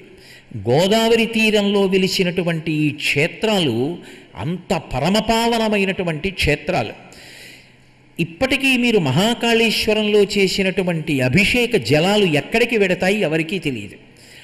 అద్భుతమైనటువంటి ప్రవాహం. మహాకాళేశ్వరంలోనే స్నానం చేసి ఆ త్రివేణీ సంగమం అక్కడ ఉన్నదని, అక్కడ అంతర్వాహినిగా సరస్వతి వెడుతూ ఉంటుందని ప్రతీతి. అటువంటి మహాకాళేశ్వర క్షేత్రం దగ్గరికి వెళ్ళి మీరు గోదావరి ప్రవాహాన్ని చూస్తే అసలు గోదావరి యొక్క అద్భుతమైనటువంటి ప్రవాహ వైభవం ఏమిటో అర్థమవుతుంది. నదిని దాటితే మహారాష్ట్ర, నదికి యువతల ఆంధ్రప్రదేశ్, మహాకాళేశ్వరుని యొక్క లింగం. అసలు మీరు మహాకాళేశ్వరం వెడుతున్నప్పుడే ప్రకృతి అందాలకి ఆటపట్టు. అంత గొప్ప క్షేత్రం. జీవితంలో ఒక్కసారైనా మహాకాళేశ్వరం వెళ్ళకపోతే, మహాకాళేశ్వరంలో కూర్చుని కాసేపు ధ్యానం చేసుకోకపోతే మనుష్య జన్మకి ఏదో కొంచెం కొరత ఏర్పడినట్టే సుమండి. ఎందుకని అంటే ఎంత పెద్ద దేవాలయం. ఇప్పటికీ మీరు విడితే మీ మనసు మీ ప్రయత్నం లేకుండానే అంతర్ముఖత్వాన్ని పొందుతుంది. అంత గొప్ప క్షేత్రం గోదావరి ఒడ్డునే వెలిసింది. మీకు గోదావరి ప్రవాహం అంతా కూడా మహర్షులతో నిండిపోయినటువంటి క్షేత్రాలు. ప్రత్యేకించి గౌతముడి యొక్క స్పర్శ ఎక్కువగా ఉన్నది ఎక్కడ అంటే కరీంనగర్ జిల్లాలో ఉన్నటువంటి ప్రాంతంలోనే గౌతమ మహర్షి గోదావరి ఒడ్డున చాలా కాలం ఆశ్రమ నిర్మాణం చేసుకుని తపస్సు చేసుకున్నట్టుగా కూడా చారిత్రక సాక్ష్యాలు కనపడతాయి. మంథని అని ఒక గ్రామం, చూడడానికి చిన్న గ్రామం, కానీ ఎప్పుడైనా మంథని మాత్రం వెళ్ళి తీరాలి మీరు. మంథని వెళ్ళకపోతే మాత్రం ఏదో దోషం చేసినట్టే. అసలు చూసి తీరాలి. అక్కడ లక్ష్మీదేవి వెలిసింది. ఎంత చమత్కారంగా ఉంటుందో తెలుసా దేవాలయం. మీరు దేవాలయం ప్రాంగణంలో వెనక తలుపు తీసుకుని ఒడ్డున నిలబడితే ఆ వెనక ఉన్నటువంటి సరోవరం కనుచూపు మేర ఉంటుంది చెరువు. ఎంతంత తామరలు వికసిస్తాయంటే ఇంతంత తామర పూలు వికసిస్తాయి. అవే తీసుకొచ్చి అక్కడ లక్ష్మీదేవికి పూజ చేస్తారు. ఇంకా చమత్కారం ఏమిటంటే అక్కడ ఒక దక్షిణామూర్తి దేవాలయం ఉంది. దక్షిణానికి తిరిగి ఉంటుంది శివలింగం. దక్షిణానికి తిరిగి ఉన్నటువంటి శివలింగం దగ్గరికి ఇప్పటికీ కూడా బ్రహ్మాండమైనటువంటి నాగుపాం తిరుగుతూనే ఉంటుంది. అందరికీ దర్శనమిస్తూ ఉంటుంది. మంథని పరమాద్భుతం. గోదావరి ఒడ్డున కోరి కోరి వెలిసే క్షేత్రాలు. సుందిళ్ళ అని ఒక క్షేత్రం ఉంది గోదావరి ఒడ్డున. ఎంత శక్తివంతం అంటే అక్కడ నరసింహస్వామి ఉంటారు, యోగ నరసింహుడు. నేను మంథనిలో ఉపన్యాసాలు చెప్పడానికి వెళ్ళి సుందిళ్ళ యొక్క వైభవం గురించి విన్నాను. విని నా దగ్గర చాలా ప్రేమగా వ్యవహరించారు శర్మగారని ఒక వేద పండితులు. నేను ఆయన్ని ప్రార్థించి, ఆయా నన్ను ఒక్కసారి సుందిళ్ళ తీసుకెళ్ళి దర్శనం చేయిస్తారా అన్నాను. ఆయన మాట్లాడలేదు. ఏమి ఈయనకేవో కార్యక్రమాలు ఉన్నాయి, ఇలా ఉంది, పాపం తీసుకెళ్ళడానికి ఏదో ఇబ్బందిలా ఉందనుకుని ఊరుకున్నాను. మళ్ళీ ఇంకొక పర్యాయం నాతో వచ్చినటువంటి వాళ్ళ ద్వారా మాట వెళ్ళింది. వెడితే ఆయన నా దగ్గరికి వచ్చి ఓ మాట అన్నారు. అయ్యా, ఏం అనుకోకండి, నేను మిమ్మల్ని సుందిళ్ళ తీసుకెళ్తాను అనకపోవడానికి ఒక కారణం ఉంది. పూర్వం కూడా నేను సుందిళ్ళ తీసుకెడదామని చెప్పి బయలుదేరి దారి తప్పిపోయిన రోజులు చాలా ఉన్నాయి. మొన్న కూడా ఒకరిని సుందిళ్ళ తీసుకెడదాం అనుకుని దారి తప్పిపోయాను. సుందిళ్ళ వెళ్ళాలి అంటే లక్ష్మీ నరసింహస్వామి వారి అనుగ్రహం ఉంటే తప్ప వెళ్ళడం కుదరదు. ఒకవేళ వెళ్ళినా గడప దాటరు. అర్చకుడే తగినంత శౌచం లేకపోతే గడప దాటి లోపలికి వెళ్ళడు. విశేషం ఏమిటంటే స్మార్తులు పూజ చేస్తారు అక్కడ. గడప దాటి లోపలికి వెళ్ళడానికి వీల్లేదు. ఒకవేళ శౌచంలో లోపం ఉందనుకోండి, గడప దాటక ముందే పడిపోతారు.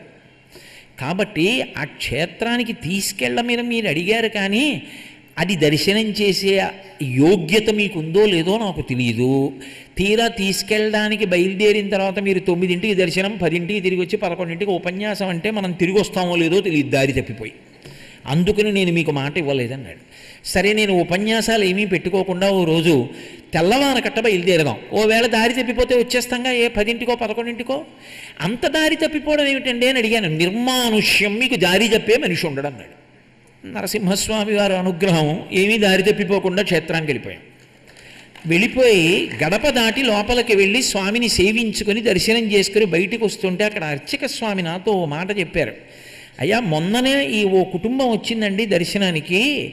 వచ్చి ఇక్కడ దర్శనం చేసుకుని పూజ చేసుకుంటూ ఉండగా యజమాని బయటికి వెళ్ళాడు. ఆయన ఏదో శరీర శోధన చేయవలసి వచ్చింది. శరీర శోధనము అంటే మూత్ర విసర్జనం కోసం వెళ్ళి మూత్ర విసర్జనం చేసి మళ్ళీ గుళ్ళోకి వచ్చాడు. గడప దాటుతుండగా వెనక్కి పడిపోయాడు, స్పృహ తప్పి. మేము నీళ్లు జల్లి తీసుకొచ్చాం. ఏం దోషం చేశావు అని అడిగాం. మూత్ర విసర్జనకి వెళ్ళానండి, కాళ్ళు కడుక్కోలేదన్నాడు. కాళ్ళు కడుక్కోలేదు కాబట్టి ఆయన రానివ్వలేదు. అంత శక్తివంతం. సుందిళ్ళ లక్ష్మీ నరసింహస్వామిని మీరు చూసి తీరాలి. యోగ నరసింహుడు మహానుభావుడు. చిన్న గుడి, అద్భుతమైనటువంటి దేవతా వృక్షాలతో ఉంటుంది. చిన్న ఊరు సుందిళ్ళ. అంత తేలిక కాదు కూడా అసలు ఆ ఊరు పట్టుకోవడం. అటువంటి క్షేత్రం. అసలు మందని నేను చెప్పలేను. దాని వైభవం ఏమో అనుకున్నాను, కానీ నేను ఆ మందని వెళ్ళి తెల్లబోయాను. ఆ మందనిలో ఇప్పటికీ కూడా మీరు ఓ 1000 మంది బ్రాహ్మణులకు భోజనం పెడతాను అని సంకల్పం చేస్తే 1000 మంది బ్రాహ్మణ కుటుంబాలు, 1000 మంది బ్రాహ్మణులు మీకు వెంటనే దొరుకుతారు భోజనం పెట్టడానికి. చిత్రం ఏంటంటే తెల్లవారేటప్పటికి ఎవరింటి అరుగు మీద కూర్చుని వాళ్ళు సంధ్యావందనాలు చేసుకుంటూ ఉంటారు. బ్రహ్మాండమైనటువంటి గౌతమి ప్రవాహం. అక్కడే చూడడానికి చాలా బాధ వేసిందనుకోండి. దేవాలయం అంతా పూర్తిగా శిథిలమైపోయింది. గౌతమ మహర్షి తపస్సు చేసి ప్రతిష్ఠ చేసినటువంటి అద్భుతమైనటువంటి దేవాలయం శిఖరం మీద ఉంటుంది. అక్కడి నుంచి చూస్తే గోదావరి అద్భుతమైనటువంటి ప్రవాహం. గోదావరి ప్రవాహం ఒడ్డున ఎన్ని ప్రఖ్యాత క్షేత్రాలు వెలిశాయి అన్నది నేను చెప్పవలసి వస్తే కొన్ని నెలలు నేను ఉపన్యాసం చెప్పవలసి ఉంటుంది. ప్రత్యక్ష సాక్ష్యంగా ఈశ్వరుడు ఉన్నాడు అన్నదానికి నిదర్శనంగా వెలిచాయి. నేను మీతో ఒక మాట చెప్తే మీరు దాన్ని నేను ఏదో అభూత కల్పన చేశాను అని అనుకోకూడదు. ప్రతిరోజు శుభం పొందాలి, ఆపద పోగొట్టుకోవాలి అనుకున్నవాడు 3 మాటలు గోదావరి నామాన్ని స్మరిస్తే చాలు. అందుకే గోదావరి గోదావరి గోదావరి అనుచు పలుకు గుణవంతునకున్ గోదావరి తల్లి సంపాదింతు కదమ్మ నీవు భవ్య శుభంబుల్ అంటారు. భీమకర్ణంలో చెప్పిన మాట. గోదావరి గోదావరి గోదావరి అనుచు పలుకు గుణవంతునకున్.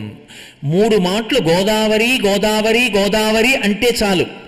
అటువంటి గుణవంతునకు అనేకమైనటువంటి శుభాలని ఆవిడ ఆర్జించి పెట్టి వీడికి ఇస్తుందిట.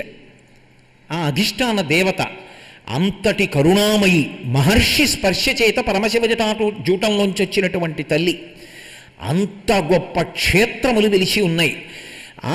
మనకి చాలా సంతోషించవలసిన విషయం ఏమిటంటే భారతదేశం మొత్తం మీద 5 కాశీ పట్టణాలు ఉన్నాయి అని చెప్తారు పెద్దలు. పంచకాశీలు అని పిలుస్తారు. కాష్ అంటే వెలుగుట అని, దీదీప్యమానమైన వెలుగు కలిగినవి అని.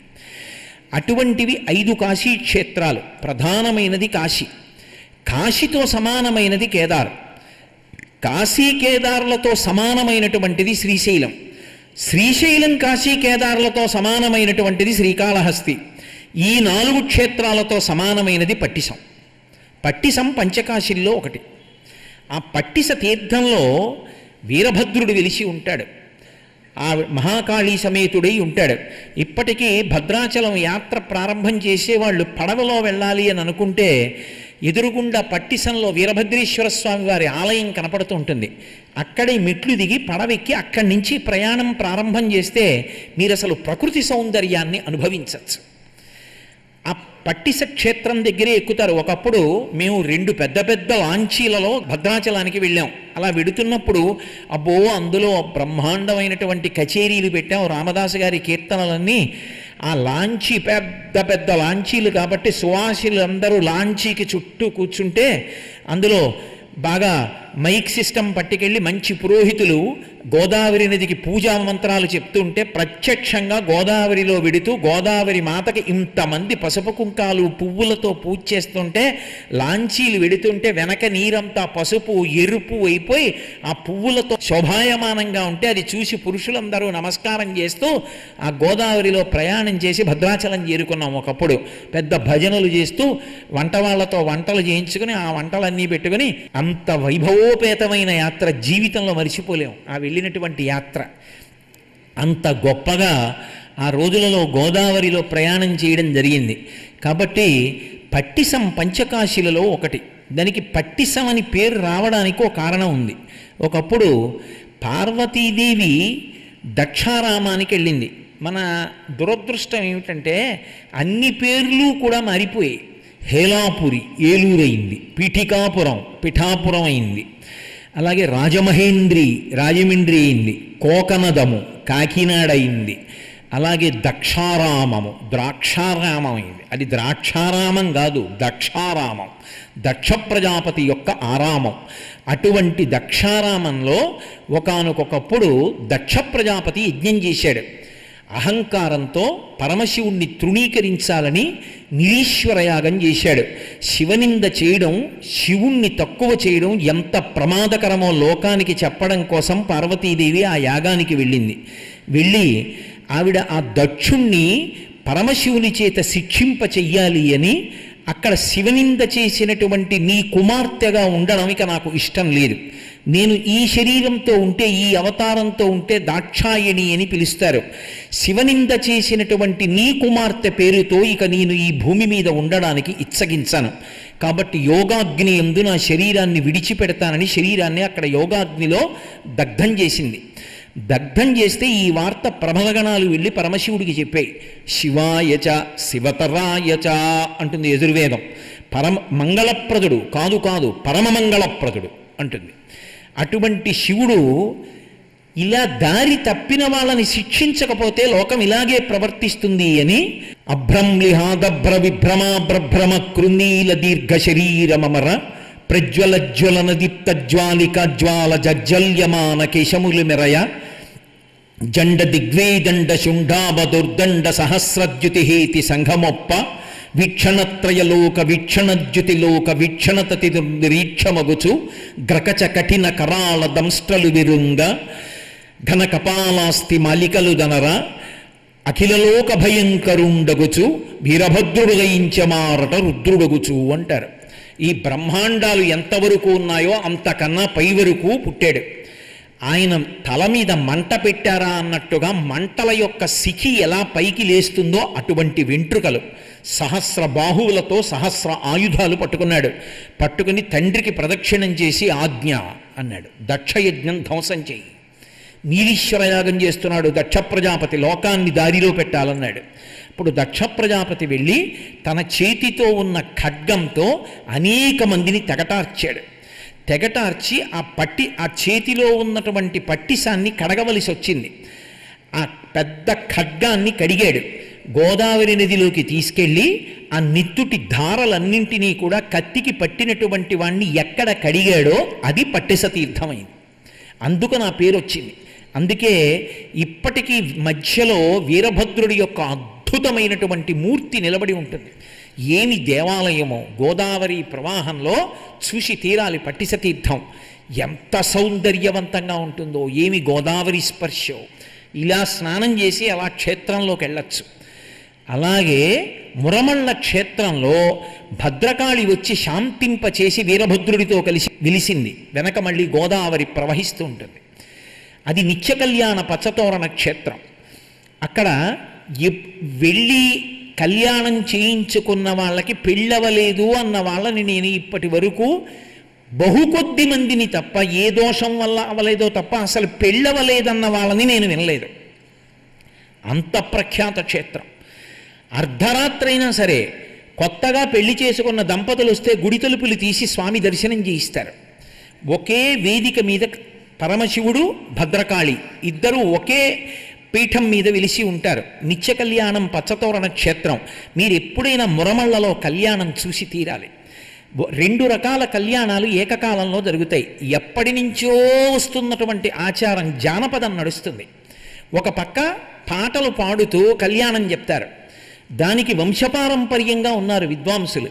నిజంగా మీరు కుతూహలంగా వినాలి, కానీ వాళ్ళ పాటలకి అర్థాలు చెప్తారు. ఎంత గొప్పగా ఉంటుందో ఆ పాట. వాళ్ళు డప్పు వాయిస్తూ విద్వాంసులు పాట పాడతారు.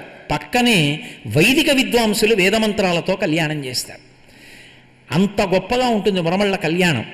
అటువంటి మురమళ్ళ క్షేత్రం గోదావరి పరివాహక ప్రాంతంలోనే ఏర్పడింది.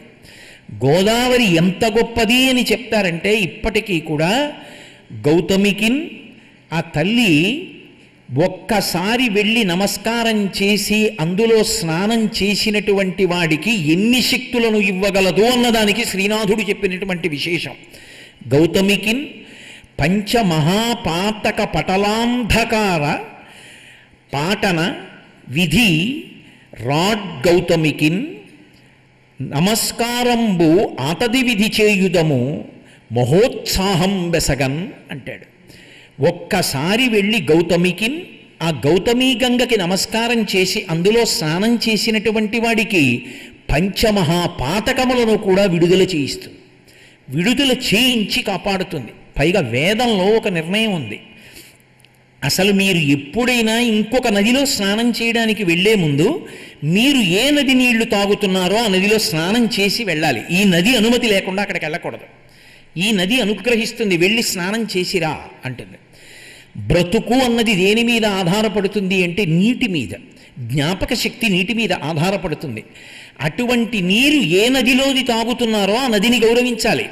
నేను అందుకే మీరు ఇలా అన్నానని ఏమనుకోకండి అని చెప్పి, నేను ఎక్కడైనా ఉపన్యాసాలు చెప్తుంటే గోదావరి నది దాటి ఎప్పుడైనా ఉపన్యాసం చెప్తే మా గోదావరి అంటుంటాను. ఎందుకంటే వేదం చెప్పింది అలా అనాలి అని.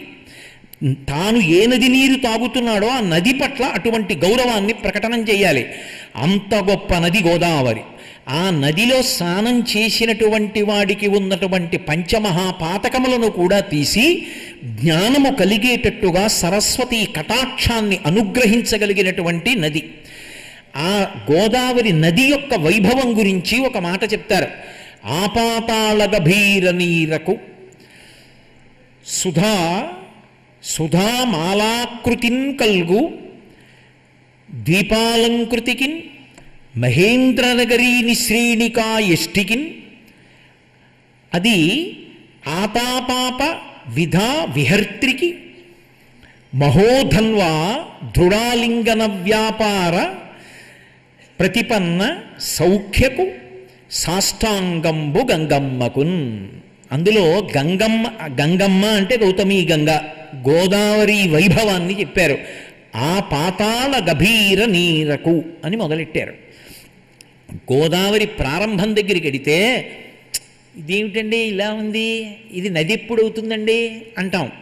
కానీ గోదావరి ప్రవాహం అలా ప్రారంభమైనా ఎంత బ్రహ్మాండమైనటువంటి ప్రవాహం విడుతుంది అంటే పాతాళలోకం వరకు దాని లోతు ఉందేమో అనిపిస్తుంది. అటువంటి సుడులతో విడుతూ ఉంటుంది.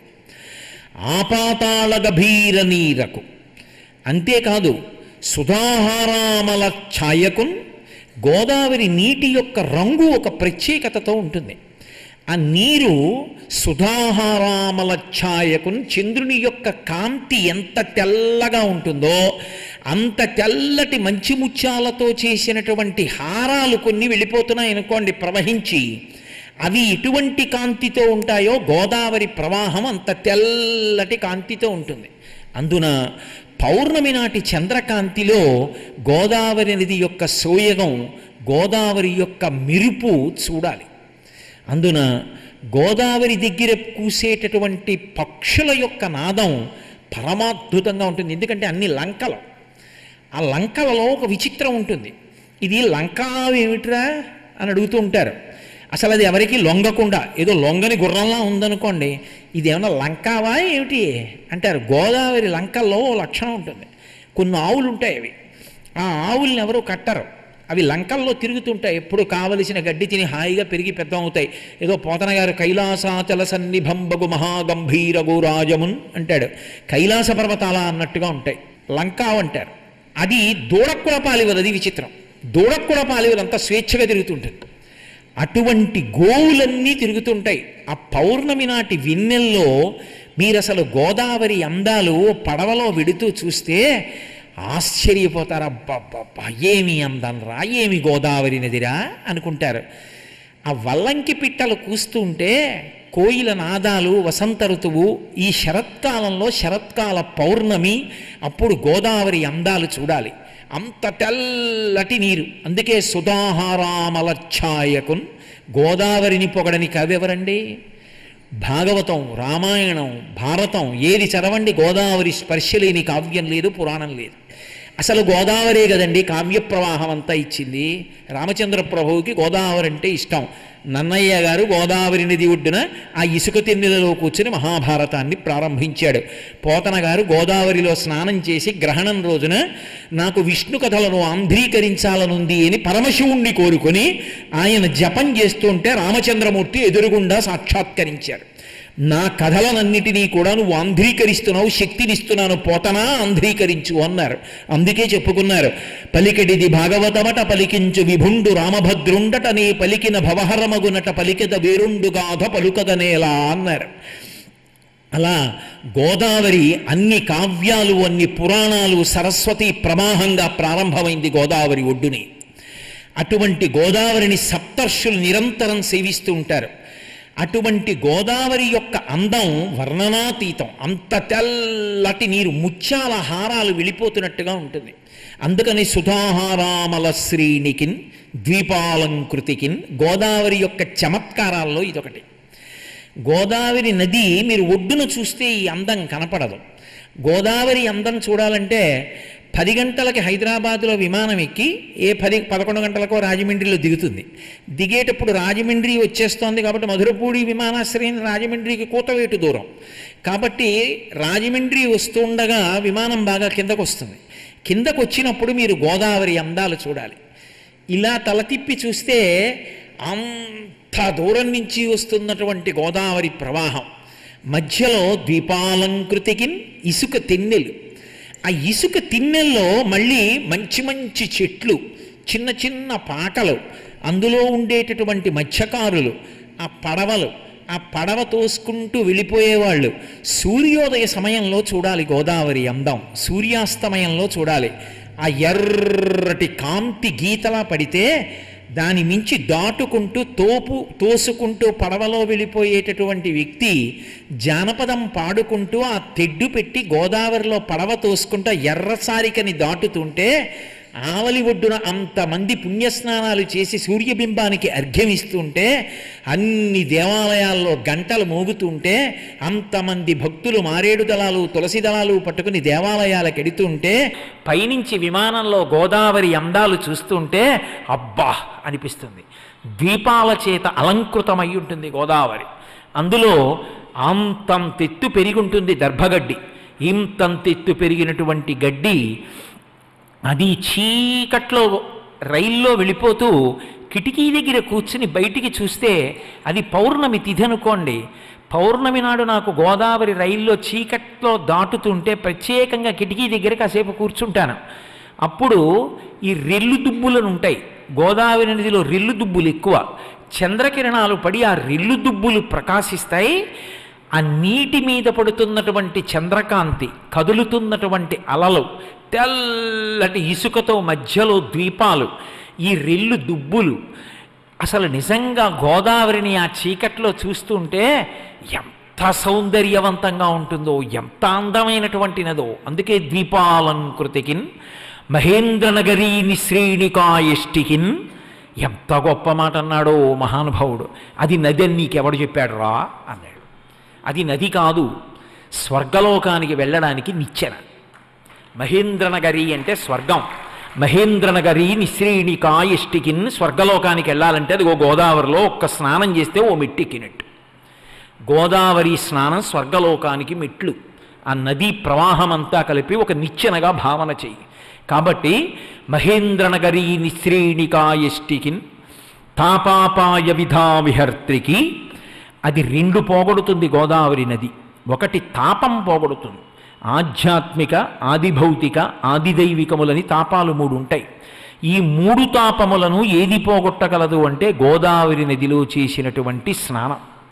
ఆ స్నానం వైదికంగా చక్కగా, ఇదిగో నిన్న చెప్పుకున్నామే, పిప్పలాదాత్ సముత్పన్నే కృత్యే లోకభయంకరి మృత్తికాంతే మయా దత్త మహారార్థం ప్రకల్పయ. కాబట్టి అదిగో ఆవిడ ఏం చేస్తుంది గోదావరి అంటే తాపాపాయ విధా విహర్త్రికి, తాపాన్ని పోగొడుతుంది. ఏదో పొందవలసిన కోరిక ఉంటుంది జీవితంలో, అది ఆశ్రమం మారడం అంటారు. అది లేకపోతే జీవితం పండదు. ఇది మీరు చాలా జాగ్రత్తగా తెలుసుకోవలసినటువంటి విషయం. కొన్ని కొన్ని కోరికలుగా ఉంటాయి, కానీ అవి ఉండి తీరవలసినవి, అవి లేకుండా ఉండకూడదు. అసలు వాటికి మీరు ఈశ్వరుణ్ణి ప్రార్థన చేయవలసి ఉంటుంది. అప్పుడు అది కోరికల కోసం చేసిన ప్రార్థన అనడానికి కూడా ఉండదు, అది ఆ చట్రంలో రాదు అసలు. అది ఎందుకనంటే ఆశ్రమం మారకపోతే పండడు. బ్రహ్మచారిగానే ఉంచేశారనుకోండి ఒకడిని, వాడి మనసుకి కొంతకాలం అయిన తర్వాత కామం కలుగుతుంది. అది సృష్టిలో సహజమైనటువంటి విషయం. అమ్మ కడుపులోంచి బయటికి వచ్చిన 7 సంవత్సరముల 2 నెలలకి లింగభేదం తెలుస్తుంది అని చెప్తోంది శాస్త్రం. అందుకే బ్రాహ్మణ పిల్లవాడికి 7 సంవత్సరముల 2 నెలలకి ఉపనయనం చేసేస్తారు. కాబట్టి ఒక వయసు వచ్చిన తరువాత వివాహం చేయకపోతే కామము విశృంఖలత్వాన్ని పొందుతుంది. ఇంద్రియాణి బలిష్టాని ననియుక్తాని మానద అపత్వస్య ప్రకుర్వంతి వికారాం స్థాననేకశః అంటాడు వ్యాసుడు దేవీ భాగవతంలో. ఇంద్రియములకు ధార్మికమైన మేత అందించలేదనుకోండి, అవి పావులై కాట్లు వేస్తాయి, జారి కింద పడిపోతాడు. కామాన్ని ధర్మంతో ముడిచేయాలి. ముడిచేయాలి అంటే ధర్మపత్నిని స్వీకరిస్తాడు, ఆశ్రమం మారుతున్నాడు, బ్రహ్మచర్యంలోంచి గృహస్థాశ్రమంలోకి వెడుతున్నాడు. ఈ ఆశ్రమం మార్పు అనేటటువంటిది పండడానికి కారణం. లేకపోతే ఆ సుఖం తెలియని నాడు దానికోసం వెంపర్లాడి తప్పటడుగు వేస్తాడు. ఓ ఈ సుఖము సుఖమా అన్న వైరాగ్య సుఖం రావాలి అంటే దాన్ని ధార్మికంగా అనుభవించేయాలి. దానివలన ధార్మికమైన అర్థం రావాలి. కొడుకు కూతురు పుట్టాలి, కొడుకు గయాశ్రాద్ధం పెట్టాలి, కూతుర్ని కన్యాదానం చేసి దశ పూర్వేషాం దశాపరేషాం, ముందు తరాలు 10 వెనక తరాలు 10, ఈ తరం 1 21 తరాలు తరించాలి. ఇవన్నీ ఎక్కడి నుంచి వస్తాయి? ఆశ్రమం మార్పులో వస్తాయి. అందుకని అది కోరవలసినది, అది కోరికే అనిపించుకోదు అసలు. దాన్ని కోరిక అనరు. ఏది కోరుకో, ఏది కోరిక కాదో, ఏది అడగాలో, ఏది అడగకూడదో దాని గురించి తెలిసి ఉండాలి శాస్త్రం. తెలియకుండా మాట్లాడకూడదు. కాబట్టి ఆశ్రమం మార్పు అనేటటువంటిది మనిషి పండడానికి కోరుకోవాలి, అప్పుడు కదా పండుతాడు. ఇంకా అదే పనిగా గృహస్థాశ్రమంలో ఉండి సుఖం అనుభవించడానికే. ఒక స్థితి వచ్చిన తర్వాత ఈ సుఖాలు ఏం సుఖాలు అని చెప్పి గాలిలా వైరాగ్య సుఖాన్ని పొందాలి. గాలి కుక్క కళేవరం మించెళ్ళినా ఓలాగే ఉంటుంది, మల్లెపూల పందిరి మించెళ్ళినా ఓలాగే ఉంటుంది. పొగిడాడని పొంగిపోదు, తెగిడాడని కుంగిపోదు. నిన్ను సేవింపగ నాపదల్పడమని నిత్యోత్సవం బబ్బని జనమాతృండనని సంసార మోహంబు పైగొనని జ్ఞానము గల్గని గ్రహగతుల్ కుందింపని మేలు వచ్చిన రాణి అవి నాకు భూషణములే శ్రీకాళహస్తీశ్వర. లోకుల్నంగని మెచ్చని అలుగని లోలోన నిందించని చీకాకున్బడని మహాత్ముడనని జేలొగ్గని మూకీభావమునం తిట్టని త్రోయని నీ కారుణ్యము కలిగి ఉండినను అంతే చాలునో శంకర. ఇదిగో ఈ వైరాగ్య సుఖానికి చేరుకోవాలి అంటే ధార్మికంగా సంసారంలో ఉండి మనవణ్ణి చూసి ఈ సుఖములు సుఖములా అన్న వైరాగ్య సుఖానికి వెళ్ళాలి. తర్వాత అప్పుడు దాని వలన జ్ఞానము కలిగి మోక్షాన్ని పొందాలి. ఇది ఎక్కడ ప్రారంభం? భగవత్ కథాశ్రవణంతో ప్రారంభం. అందుకు అంటారు పోతన గారు భాగవతంలో, అమరేంద్రాదుల కొల్చు భంగిజను లబ్జాక్షు సేవించగా విమల జ్ఞాన విరక్తి ముక్తి నొసగున్ వేయేల భూనాథ తత్కమలాధీశు కథా సుధారస నదీ కల్లోల మాలా పరిభ్రమమివ్వానికి నైన కర్ణయుగళీ పర్వంబు కాకుండునే అంటారు. ఆయన కథలు సంతోషంగా వింటే చాలు, అక్కడ విత్తనం, అక్కడి నుంచి ఇంక మహావృక్షం ప్రారంభం అవుతుంది. కాబట్టి తాపాపాయ విధా విహర్త్రికి గోదావరి నది గొప్పతనం ఎక్కడుంది అంటే తాపాన్ని పోగొడుతుంది. అంటే ఈ కోరిక తీరలేదన్న తాపం ఉండదు, సంసార భ్రమణ పరితాపోప శమనము కలుగుతుంది. అటువంటి జ్ఞానాన్ని కటాక్షిస్తుంది గోదావరి స్నానం. అందుకే తాపము అపాయము ఈ రెండింటినీ తొలగించగలిగినది, లేదా తాపమును తొలగించగలిగినటువంటి శక్తి కలిగినటువంటి నదికి తాపాపాయ విధా విహర్త్రికి మహోధన్వా దృఢాలింగన వ్యాపార ప్రతిపన్న సౌఖ్యకు. అన్ని నదులు సముద్రంలో సంగమిస్తాయిట. సముద్రుడు గోదావరి సంగమిస్తుంటే పొంగిపోయి ఇలా చేతులు చాపుతాట, రా ఆలింగనం చేసుకుంటానంటట.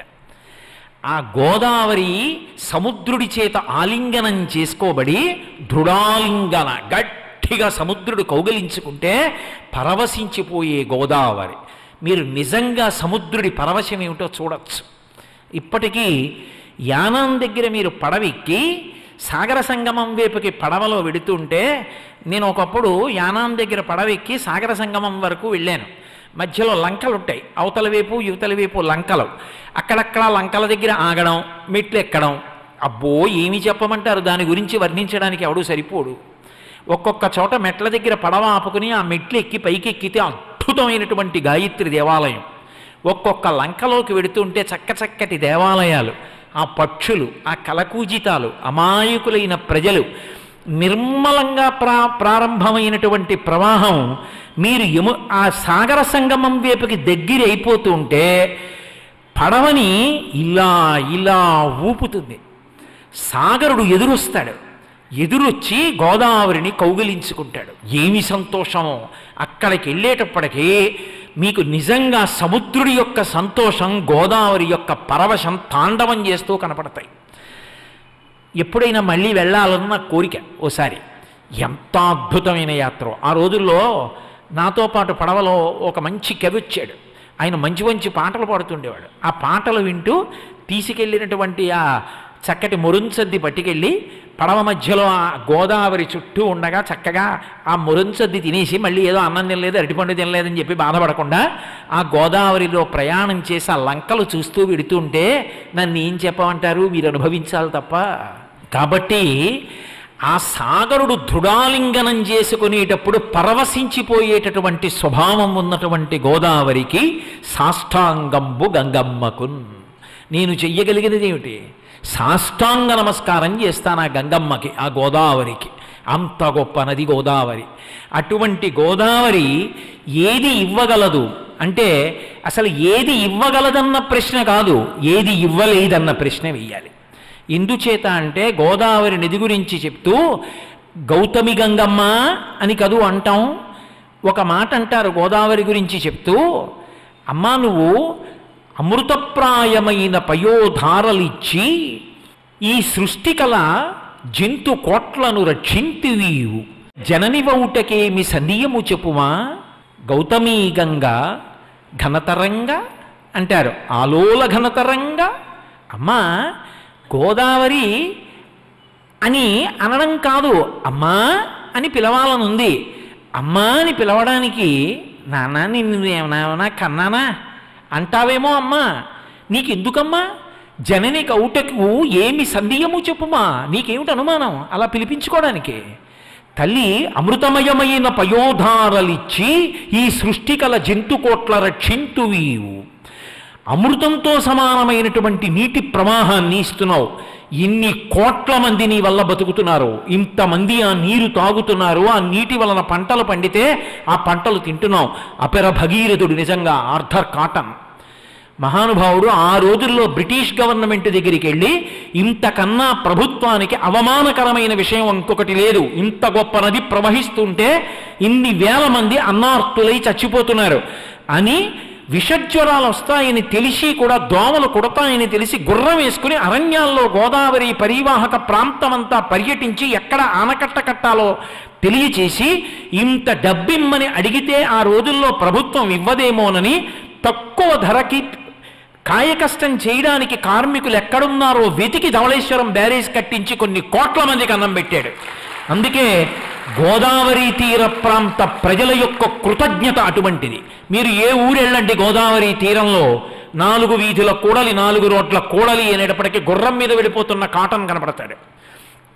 క్షీరాభిషేకాలు చేస్తారు. ఏ మతం వాడని కాదు, ప్రజలకి చేసిన ఉపకారాన్ని స్మరించడం గోదావరి నీళ్లు తాగిన వాళ్ళ యొక్క లక్షణం.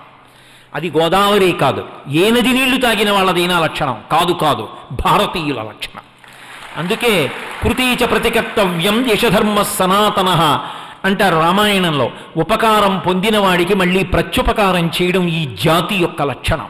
ఉపకారాన్ని పొంది కాటు వేయడం ఈ జాతికి తెలియదు.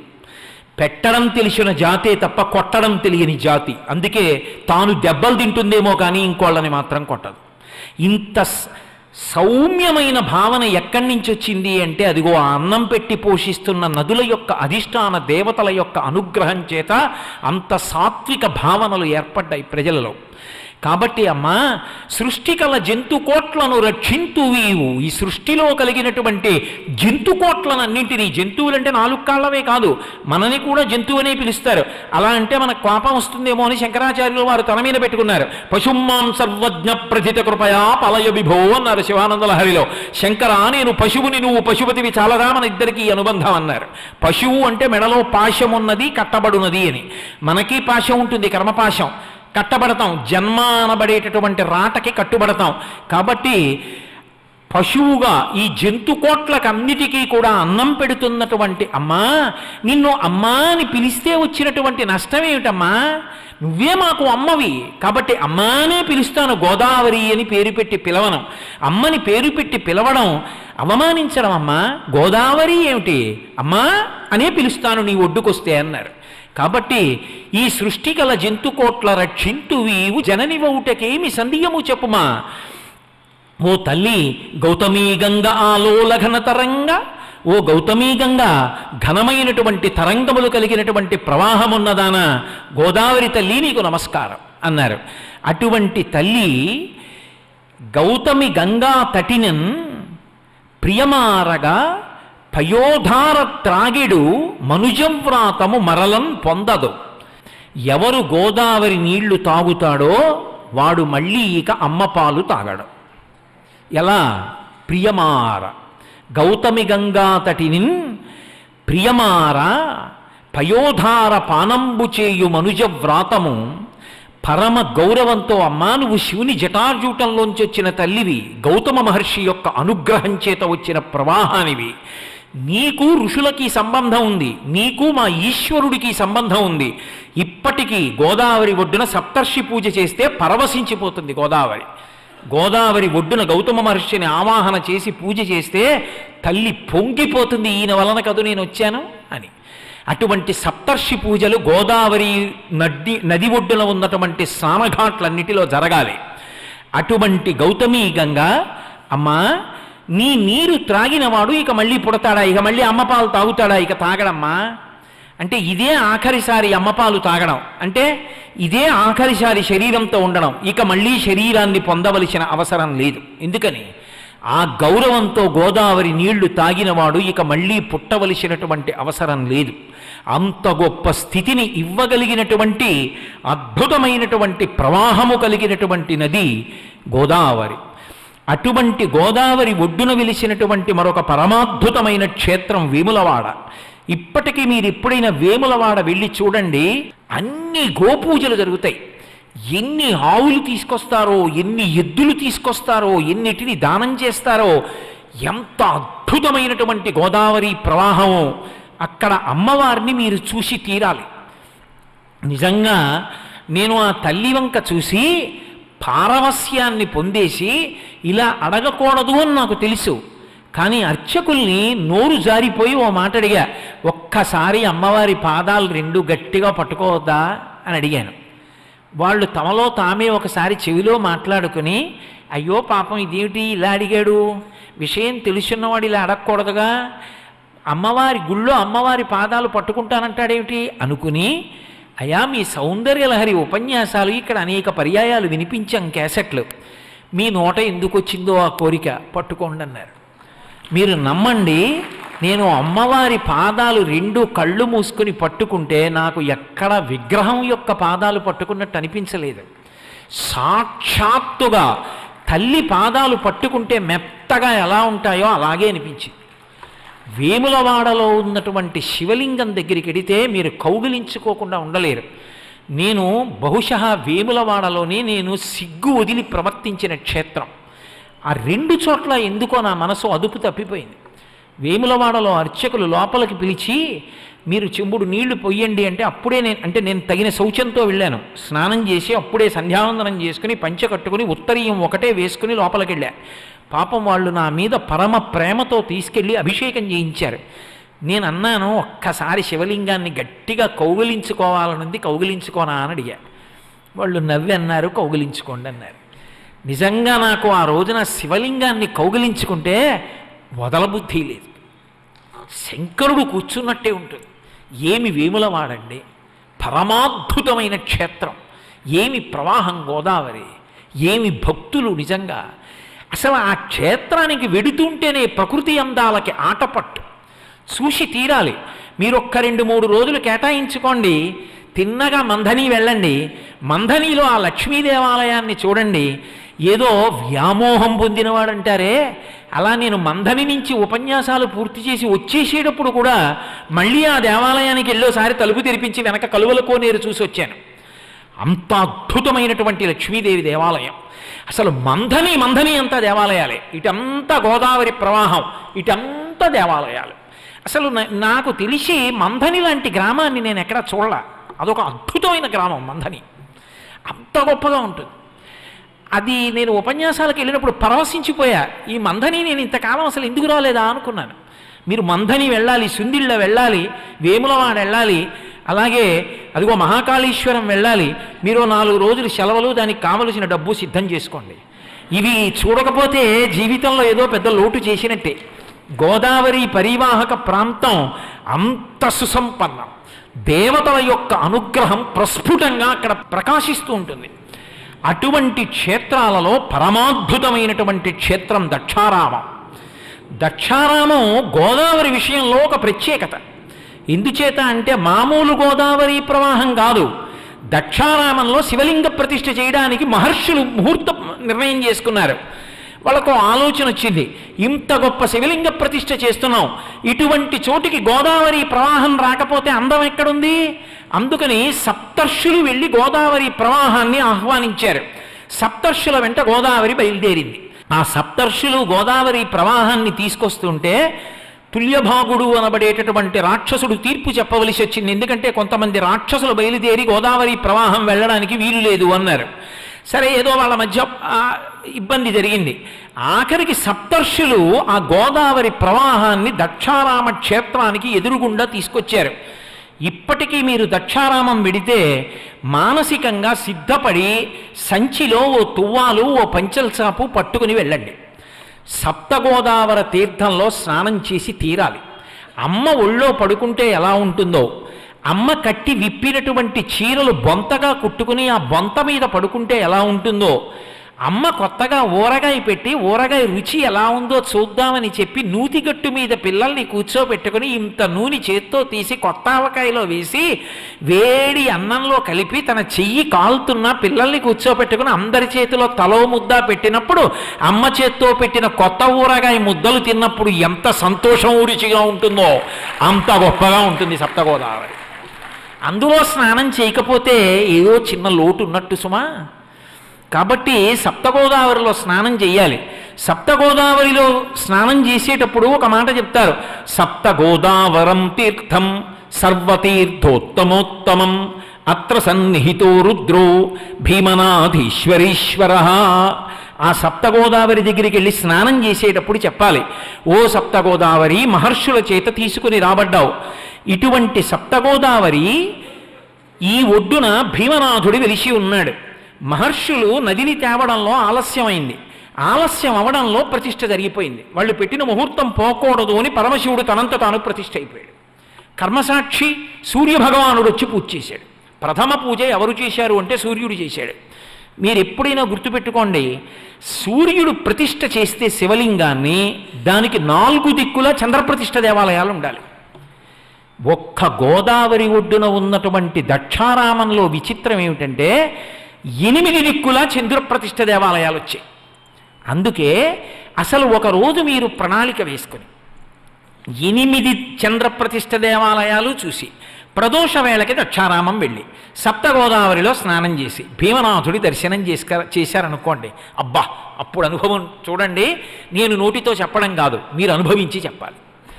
దక్షారామం భీమనాథ క్షేత్రం మధ్యలో ఉంటే తూర్పున కోలంక ఉంటుంది, సోమేశ్వరుడు. ఎక్కడున్నా సోమేశ్వరుడే, ఎందుకంటే చంద్రప్రతిష్ఠ.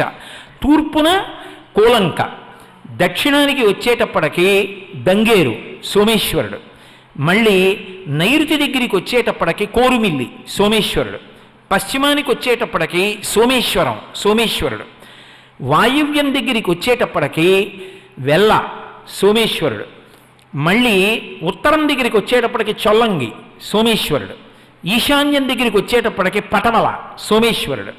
8 దిక్కుల సోమేశ్వరుడు. కోటిపల్లి కాదు, వృద్ధగౌతమి, కోటిఫలి. అక్కడికి వెళ్ళి స్నానం చేస్తే 1,000,000 మార్లు స్నానం చేసినట్టు. అక్కడ క్షేత్రవైభవం అది. అటు క్షణముక్తేశ్వరం, ఒక్క క్షణం అక్కడ నిలబడితే చాలు ముక్తి. ఏమి గోదావరి, ఏమి క్షేత్రాలు, ఏమి వైభవం. నమస్తే భీమనాథాయ సప్తగోదావరాంభసే పాపాం ధనగ్నయే తుభ్యం నిమజ్జామి హరత్వయీ. ఈ శ్లోకం చెప్పకుండా మాత్రం సప్తగోదావరిలో స్నానం చేయకూడదు. ఇది చెప్పాలి. సప్తగోదావరం తీర్థం, అందులో మునక వేసేటప్పుడు ఈశ్వరా నేను స్నానం చేస్తున్నాను, నా యొక్క పాప రాశి అనబడేటటువంటి కట్టెలకన్నిటికీ కూడా ఇదిగో ఈ స్నానము ఇంధనమును అంటుకున్న అగ్నిహోత్రం లాంటిది. నా పాపాలు పెద్ద ఇంధనపు రాశి తీసుకొచ్చి పెట్రోలు అంత కుప్ప పోసేశారనుకోండి, పోసేస్తే ఇంత నిప్పురవ్వ పట్టుకొస్తే భగ్గున ఎలా మండిపోతుందో, సప్తగోదావరంలోకి వెళ్ళి స్నానం చేస్తే పాపరాశి భగ్గున కాలిపోతుంది. అందుకే నమస్తే భీమనాథాయ, ఒక్కసారి అటు తిరిగి భీమనాథుడికి నమస్కరించాలి. నమస్తే భీమనాథాయ సప్తగోదావరాంభసే పాపాం ధనగ్నయే తుభ్యం నిమజ్జామి హరత్వయీ అని అడగాలి. ఈ శ్లోకం చెప్పి సప్తగోదావరిలో స్నానం చేయాలి. సప్తగోదావరిలో అలా స్నానం చేస్తే అన్ని సోమేశ్వరాలు చూడకపోయినా దక్షారామం వెళ్ళి స్నానం చేస్తే, అందుకే దక్షారామం ఎంత శక్తివంతం అంటే పరమశివుని యొక్క ఇల్లాలైనటువంటి పార్వతీదేవికి ఎంత గౌరవమో దక్షారామానికి అంత గౌరవం.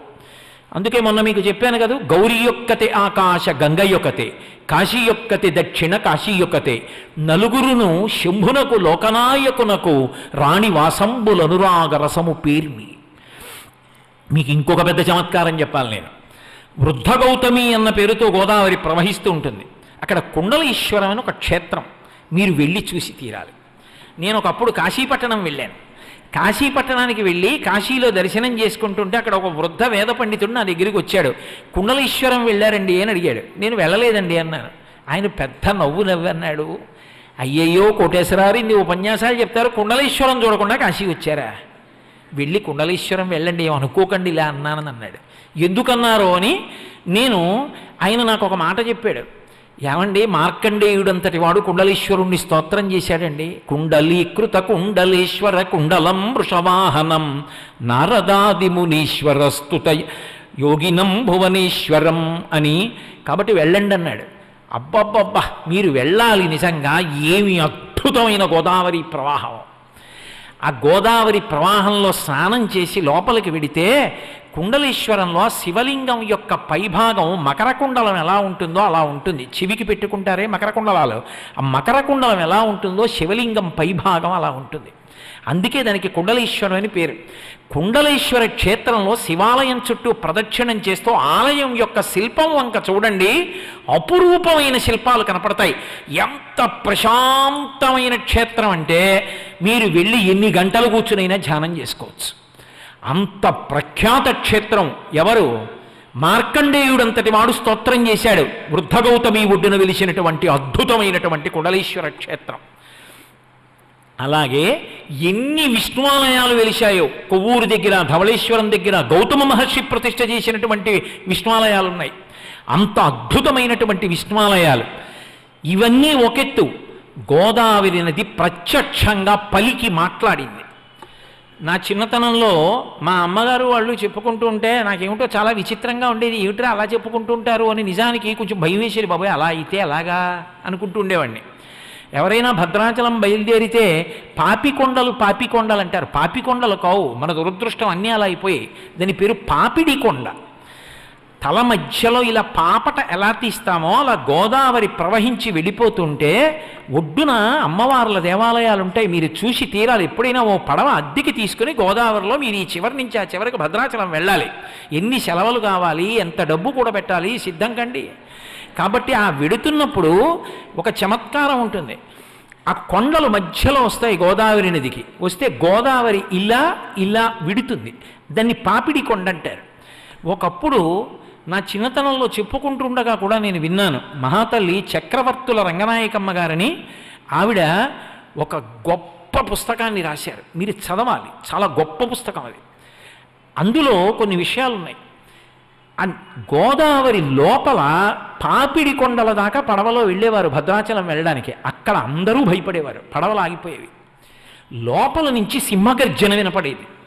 సింహగర్జన వినపడితే ఎవ్వరూ ఏమీ మాట్లాడకుండా పళ్ళెంలో ఎక్కువ కర్పూరం పెట్టి గోదావరికి హారతి ఇచ్చేవారు. హారతిస్తే ఆ బుడబుడ చప్పుళ్ళు, పెద్ద పెద్ద బొబ్బలు, సింహగర్జనలు ఆగిపోయేవి. ఆగిపోతే ఆ పక్క నుంచి పడవ భద్రాచలం వెళ్ళేది. ఏంటి ఎందుకు వస్తుంది ఇలా?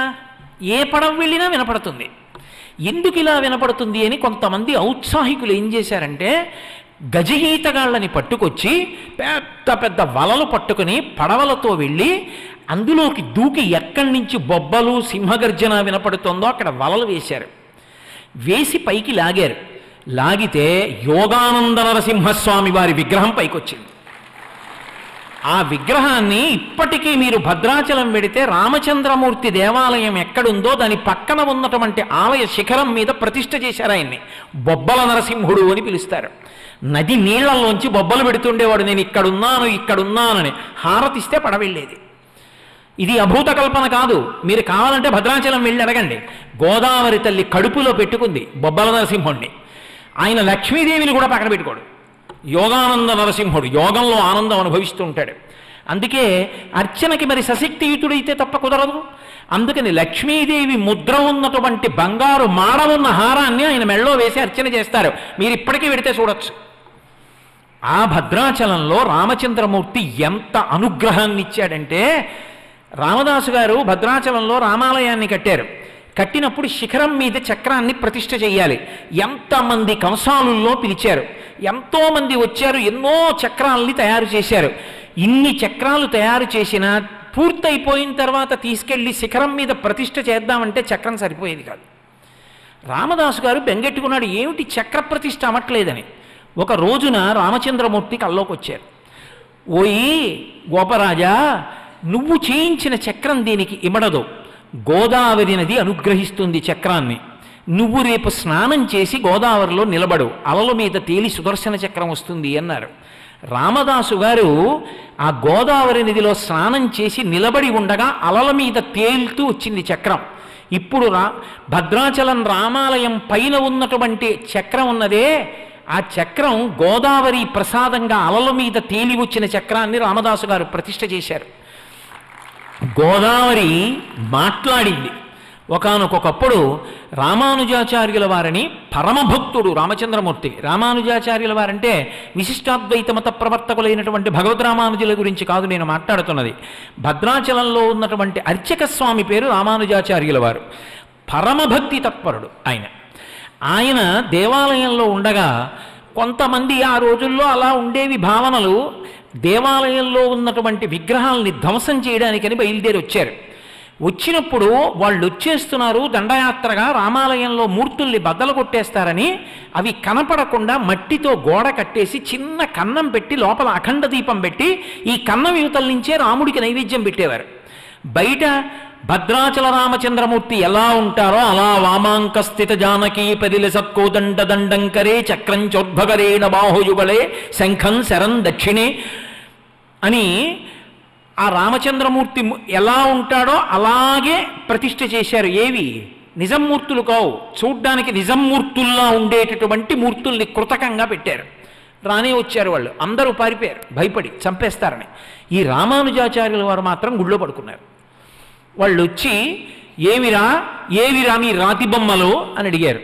ఆయన పిచ్చెక్కిన వాళ్ళ నటిస్తూ పెద్దగా ఎగిరి నాట్యం చేస్తూ రాతి బొమ్మలు ఏమిట్రా, మా దేవుడు రా, అదిగో వెళ్ళండి రా అన్నారు. వాళ్ళు వెళ్ళి ఆ రాతి బొమ్మ లోపల ఉన్న మూలమూర్తులు అనుకుని కృతకంగా పెట్టిన మూర్తుల్ని పగలగొట్టారు. ఇప్పటికీ చూడొచ్చు మీరు మ్యూజియంలో. అప్పుడే ఒక విచిత్రం జరిగింది. ఎక్కడి నుంచో ఇద్దరు ద్వారపాలకుల మూర్తుల్ని ఒంటె మీద తీసుకొచ్చారు. ఆ ఒంటె నడుము విరిగిపోయింది, అది తీసుకెళ్ళలేకపోయింది. ఆ ద్వారపాలకులు ఉండిపోతే వాటినే భద్రాచలంలో పైన ప్రతిష్ఠ చేశారు ద్వారపాలకులుగా. వాళ్ళు భద్రాచలం వచ్చారు. ఇంకా పెద్ద విశేషం ఏమిటో తెలుసా? ఒకప్పుడు రామానుజాచార్యుల వారు అంటే అర్చక స్వామి, ఉత్సవమూర్తుల్ని ఎత్తుకుపోతారు ఎలా అని చెప్పి సీతమ్మని, రాముణ్ణి, లక్ష్మణుణ్ణి ముగ్గురిని పట్టుకెళ్ళి తిన్నగా గోదావరి ఒడ్డున ఒక రాళ్ల కుప్ప కింద దాచారు. ఈయన వెళ్ళి దేవాలయంలో అమ్మయ్య మూర్తుల్ని రక్షించాను, గుడి నిలబడిందని సంతోషించారు. గోదావరి పెద్ద ప్రవాహం వచ్చి ఈ ఉత్సవమూర్తుల్ని తీసుకెళ్ళిపోయింది. ఆయన గోదావరి ఒడ్డుకు వచ్చారు, ఉత్సవమూర్తులు లేవు. ఉత్సవమూర్తులు వెళ్ళిపోయాయి కాబట్టి నేను గుడికి రానని ఆయన ప్రాయోపవేశం చేసి అక్కడే కూర్చున్నారు, శరీరం వదిలేస్తానని. ఆయన అలా కూర్చుని ఒక 3 రోజులు దాటిపోయింది. దాటిపోయిన తర్వాత కొంతమంది పడవల వాళ్ళు వచ్చారు. వచ్చి ఇక్కడున్నాన్రా అని వినపడుతోందండి గోదావరి నదిలోంచి, ఏదో మాటలు వినపడుతున్నాయి, మమ్మల్ని వెళ్ళమంటారా అని అడిగారు. అప్పుడే ఆయనకి ధ్యానంలో కనపడ్డారు, గోదావరి నది దాచింది మూర్తుల్ని, వెళ్ళి తెచ్చుకో అని. కానీ సీతమ్మ కనపడదు. ఎందుకు అంటే ఆ సీతమ్మ ప్రత్యేకంగా కోరుకుని సీతమ్మని తన కడుపులో పెట్టేసుకుంది. సీతమ్మని ఇవ్వదు. కాబట్టి రామలక్ష్మణులు దొరుకుతారు, తెచ్చుకో. నా పక్కన కళ్యాణానికి సీతమ్మ ఉండాలి కదా, మరి సీతమ్మ కావాలి అంటే ఫణిగిరి సంస్థానం నుంచి పట్రా. కానీ ఫణిగిరి జమీందారు గారు ఇవ్వరు. అందుకని ఫణిగిరికి భద్రాచలం అర్చకులు వెళ్ళండి. ఆయన ఎంతో గౌరవించి ప్రసాదం ఏమీ పుచ్చుకుని రాత్రి ఉండి రేపు వెళ్ళండి అంటాడు. రాత్రి కుంచకోళ్లతో రహస్యంగా తలుపులు తెరిచి సీతమ్మని ఎత్తుకొచ్చేయండి, ఆ సీతమ్మని నా పక్కన పెట్టి కళ్యాణం చేయండి అన్నారు. అర్చకులు ఆ ఫణిగిరి జమీందారు గారి దగ్గరికి వెళ్ళి ఆ రాత్రి పడుకుని రాత్రి కుంచకోళ్లతో తలుపులు తీశారు. తీసి సీతమ్మ విగ్రహాన్ని ఎత్తుకొచ్చాము అనుకుని లక్ష్మణస్వామి విగ్రహాన్ని ఎత్తుకొచ్చారు కంగారులో. కొంత దూరం వచ్చి చూస్తే లక్ష్మణస్వామి మళ్ళీ లోపలికి వెళ్ళి మళ్ళీ అక్కడ పెట్టేసి సీతమ్మని తీసుకొచ్చేశారు. ఫణిగిరి జమీందారు గారికి తెలిసి భద్రాచలం అర్చకుల్ని దండిస్తానని బయలుదేరదాం అనుకున్నారు. రాత్రి రామచంద్రమూర్తి కల్లోకి వచ్చి, ఫణిగిరి సీతమ్మని నేనే కోరుకున్నానయా జమీందారు, బయలుదేరి వచ్చి మొదటి కళ్యాణం నువ్వు చేసి జనక మహారాజు గారి స్థాయి పొందు అన్నాడు. ఆయన మేళతాళాలతో బయలుదేరి వచ్చి కళ్యాణం చేశాడు. గోదావరి తన కడుపులో సీతమ్మ నుంచుకుంది. ఇప్పటికీ భద్రాచలం కళ్యాణంలో మనం చూస్తున్నటువంటి సీతమ్మ ఫణిగిరి సంస్థానానికి సంబంధించిన సీతమ్మ. అందుకే మూర్తుల్లో తేడా తెలుస్తూ ఉంటుంది. అలాగే సీతమ్మ ఎంత పలికింది, గోదావరి ఎంత పలికింది అనడానికి మీకు నేను ఒక ప్రబల సాక్ష్యం చెప్తాను. ఇప్పటికీ మీరు అంబసత్రం అని ఉంది భద్రాచలంలో, వెళ్ళాలి తప్పకుండా. భద్రాచలం వెళ్ళి సీతారాముల్ని చూసి వచ్చేసానంటే సరిపోదు, అంబసత్రంకి వెళ్ళాలి. అంబసత్రంలో పమిడిఘంటం వెంకటరమణయ్య గారు అని చెప్పి మహానుభావుడు, పెళ్లి కూడా చేసుకోలేదు. ఆయన అంత గొప్ప అన్నదానం చేస్తుండేవారు. ఆయన అమ్మవారిని ఉపాసన చేసేవారు. అంబా అనేవారు ఆయన నైవేద్యం పెట్టే ముందు. అంతే, చుట్టూ కూర్చున్న వాళ్ళందరికీ గజ్జెల చప్పుడు వినపడేది. అమ్మవారు వచ్చేది, చప్పుడు ఒకటే వినపడేది, అమ్మవారు ఒక్కతే ఆయనకు కనపడేది. మీకు ఇప్పటికీ చెప్తారు, అక్కడికెడితే అంబసత్రువు దగ్గరికి ఆయన కొండ వెనక గిన్నెలో పాలు పోసి కొండ మీదకి ఇలా చూసి సీతమ్మ అని పిలిచేవారు. పెద్ద పాము అందరూ చూస్తుండగా జర జర జర జర జర జరలాడుతూ కొండ మించి దిగొచ్చి పాలు తాగి కొండెక్కెళ్ళిపోయేది. ప్రదక్షిణంగా వెడుతూ పల్లకి ఆగిపోయింది. సీతారాములు ఇక్కడ ఉండిపోయారు. అందుకే అత్తవారిల్లు అని చెప్పి రామచంద్రమూర్తి ప్రతి ఏటా అంబసత్రంకి వస్తాడు. ఒకప్పుడు ఆ పమిడిఘంటం వారు అన్నదానం చేయడానికి వంటవాళ్ళు దొరకలేదు. వంటవాళ్ళు దొరకకపోతే ఆయన అమ్మవారికి చెప్పారు, అమ్మ వంటవాళ్ళు దొరకలేదమ్మా, సీతారామ కళ్యాణం వస్తోంది ఎలాగమ్మా అన్నారు. అంటే అమ్మవారు అంది, బెంగ పెట్టుకోకోయ్, రామలక్ష్మణులు వచ్చి వంట చేస్తారులే అంది. ఆయన ఇలా చూశారు, మంచి దృఢకాయులైన ఇద్దరు, అంతంత ఎత్తు ఆజానబాహుమరవిందదలాయతాక్షం ఇద్దరు వచ్చారు. వచ్చి అయ్యా మీరు వంట కావాలన్నారట, మమ్మల్ని ఎవరో పంపించారు, వంట చేస్తాం, కానీ మీరు లోపలికి చూడకూడదు. వంటశాల తలుపులు వేసి 2 పెద్ద పెద్ద గుండిగలు తెచ్చారు. ఒక మనిషి ఎత్తలేడు దాన్ని, అంతంత గుండిగలు తెచ్చి వంట చేశారు. వంట అంతా అయిపోయింది, బయటికి వచ్చారు. మేము గోదావరిలో స్నానం చేసి వస్తామని వెళ్ళారు, ఇంకా రాలేదు. ఆ తర్వాత వెళ్ళి గుండిగల మీద చూస్తే రామగుండిగా లక్ష్మణ గుండిగా అని ఉంది. ఇప్పటికీ మీరు రామలక్ష్మణులు వచ్చి వంట చేసిన గుండిగలు అంబసత్రంలో చూడవచ్చు, ఇప్పటికున్నాయి. మొన్న నేను భద్రాచలంలో అంబసత్రంలో ఉపన్యాసం చెప్తుంటే వేదికకి అటు ఇటు ఆ రామగుండిగా లక్ష్మణ గుండిగా పెట్టారు. నాకు అవంటే చాలా ఇష్టమని ఆ 2 గుండిగల మధ్యలో కూర్చొని ఉపన్యాసం చెప్పొచ్చాను. కాబట్టి గోదావరి పలికింది. పమిడిఘంటం వారికి ఏదైనా ఇబ్బంది వస్తే గోదావరిని అడిగేవారు. ఒకప్పుడు నెయ్యి లేదు, రాజమండ్రి నుంచి నెయ్యి రావాలి, ఆ నెయ్యి రాలేదు. ఎలా? ఆయనకు అనుమానం వచ్చింది, నెయ్యి లేకుండా అభిగారం ఎలా చేస్తారు, భోజనం ఎలా చేస్తారు? అందుకని ఆయన తిన్నగా గోదావరి ఒడ్డుకి వెళ్ళారు. వెళ్ళి 2 బిందెలతో గోదావరి నీళ్లు తీసుకున్నారు. అమ్మ 2 బిందెలు నెయ్యి అప్పిప్పించు, నెయ్యి వచ్చిన తర్వాత నీకు ఇచ్చేస్తానన్నారు. అలాగేనంది గోదావరమ్మ. ఆయన ఇంటికి తెచ్చారు. తెచ్చి గోదావరి నీళ్లు కదండి, గోదావరి నీళ్లు కదండి, నెయ్యి ఏమిటండి అన్నారు. వడ్డన మొదలెట్టండ్రా అన్నారు. అన్నీ వడ్డించి అభిగారం చేయడానికి ఆ బిందెలో ఇలా ఉద్ధరిని ముంచారు. నెయ్యి అయిపోయింది 2.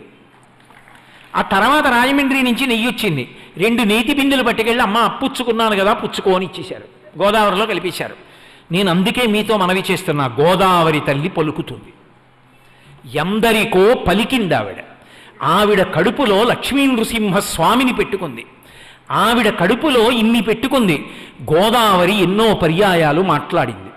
ఆమె అధిష్టాన దేవత అంత కరుణార్ద్ర హృదయ, గౌతమ మహర్షి యొక్క తపఫలం, పరమేశ్వరుని జటాజూటం నుంచి వచ్చినటువంటి పరమ పావన వాహిని, సనాతన ధర్మానికి గుండెకాయ.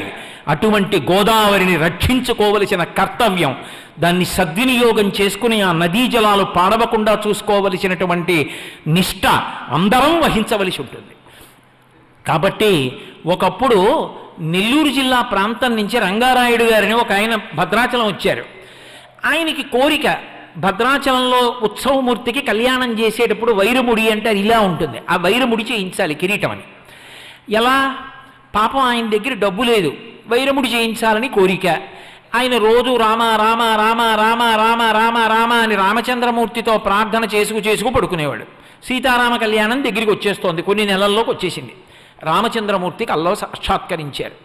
బెంగ పెట్టుకోకోయ్, నీకు మీ తండ్రి గారు ఇచ్చినటువంటి ఇంట్లో మధ్య గది తవ్వు, అక్కడ 6 మణులు ఉంటాయి, ఆ 6 మణులు తీసి నాకు వైరముడి చేయించన్నారు.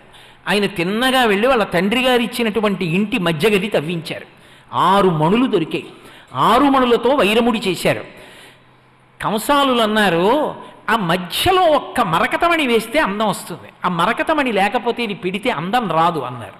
ఎక్కడొస్తుంది మరకతమణి? పాపం ఎలాగైనా సంపాదించాలని ఆయన భారతదేశం అంతా తిరిగాడు రంగారాయుడు గారు.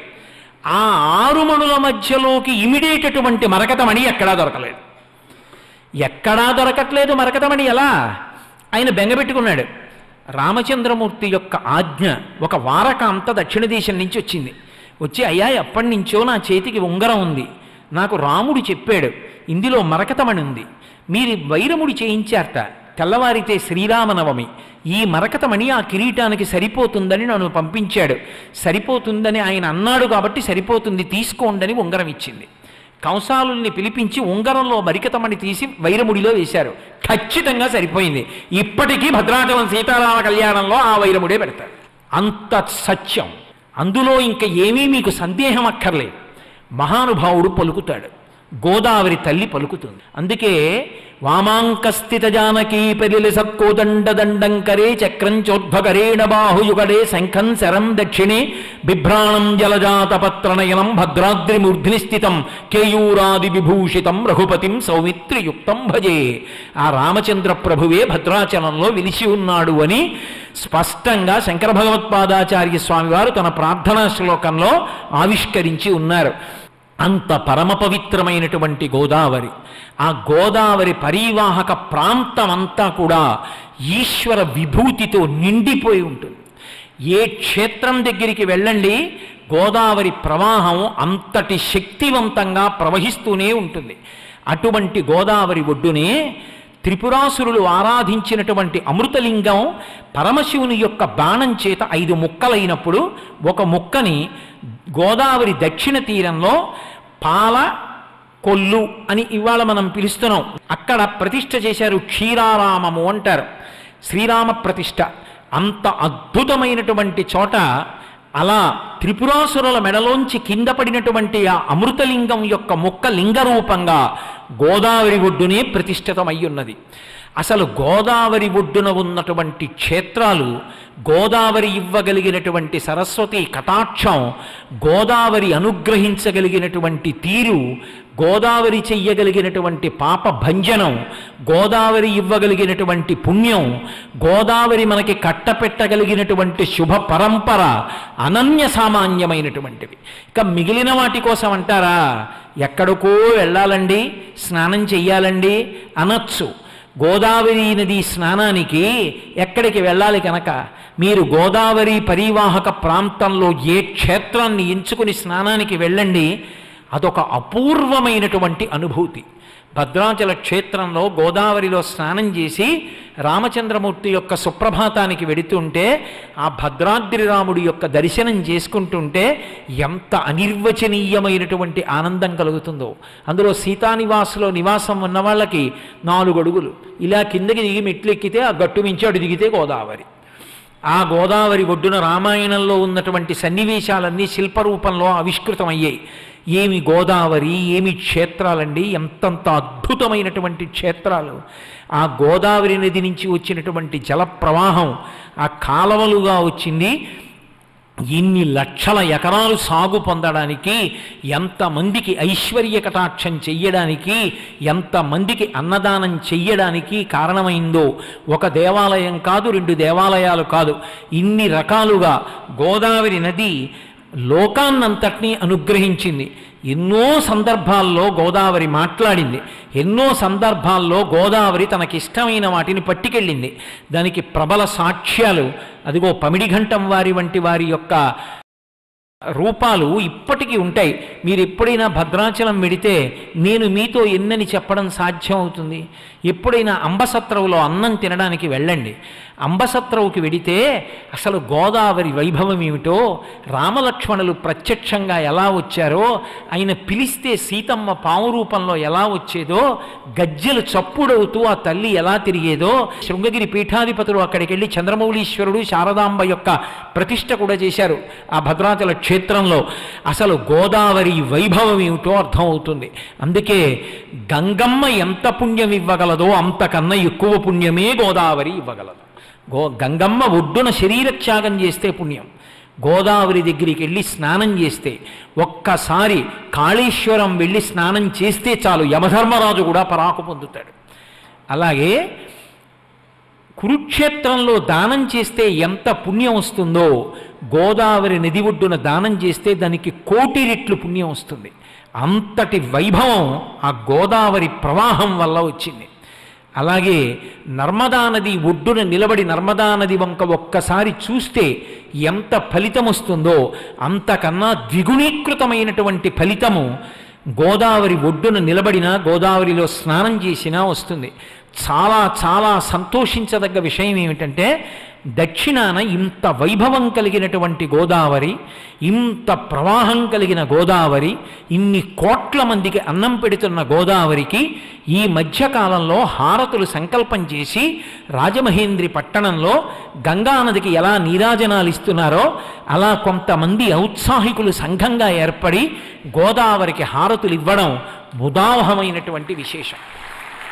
వాళ్ళని ఆదర్శంగా తీసుకుని గోదావరి నది ఎక్కడెక్కడ ప్రవహిస్తోందో అక్కడంతటా కూడా గోదావరి నదికి హారతులు ఇవ్వడం ప్రారంభం కావాలి.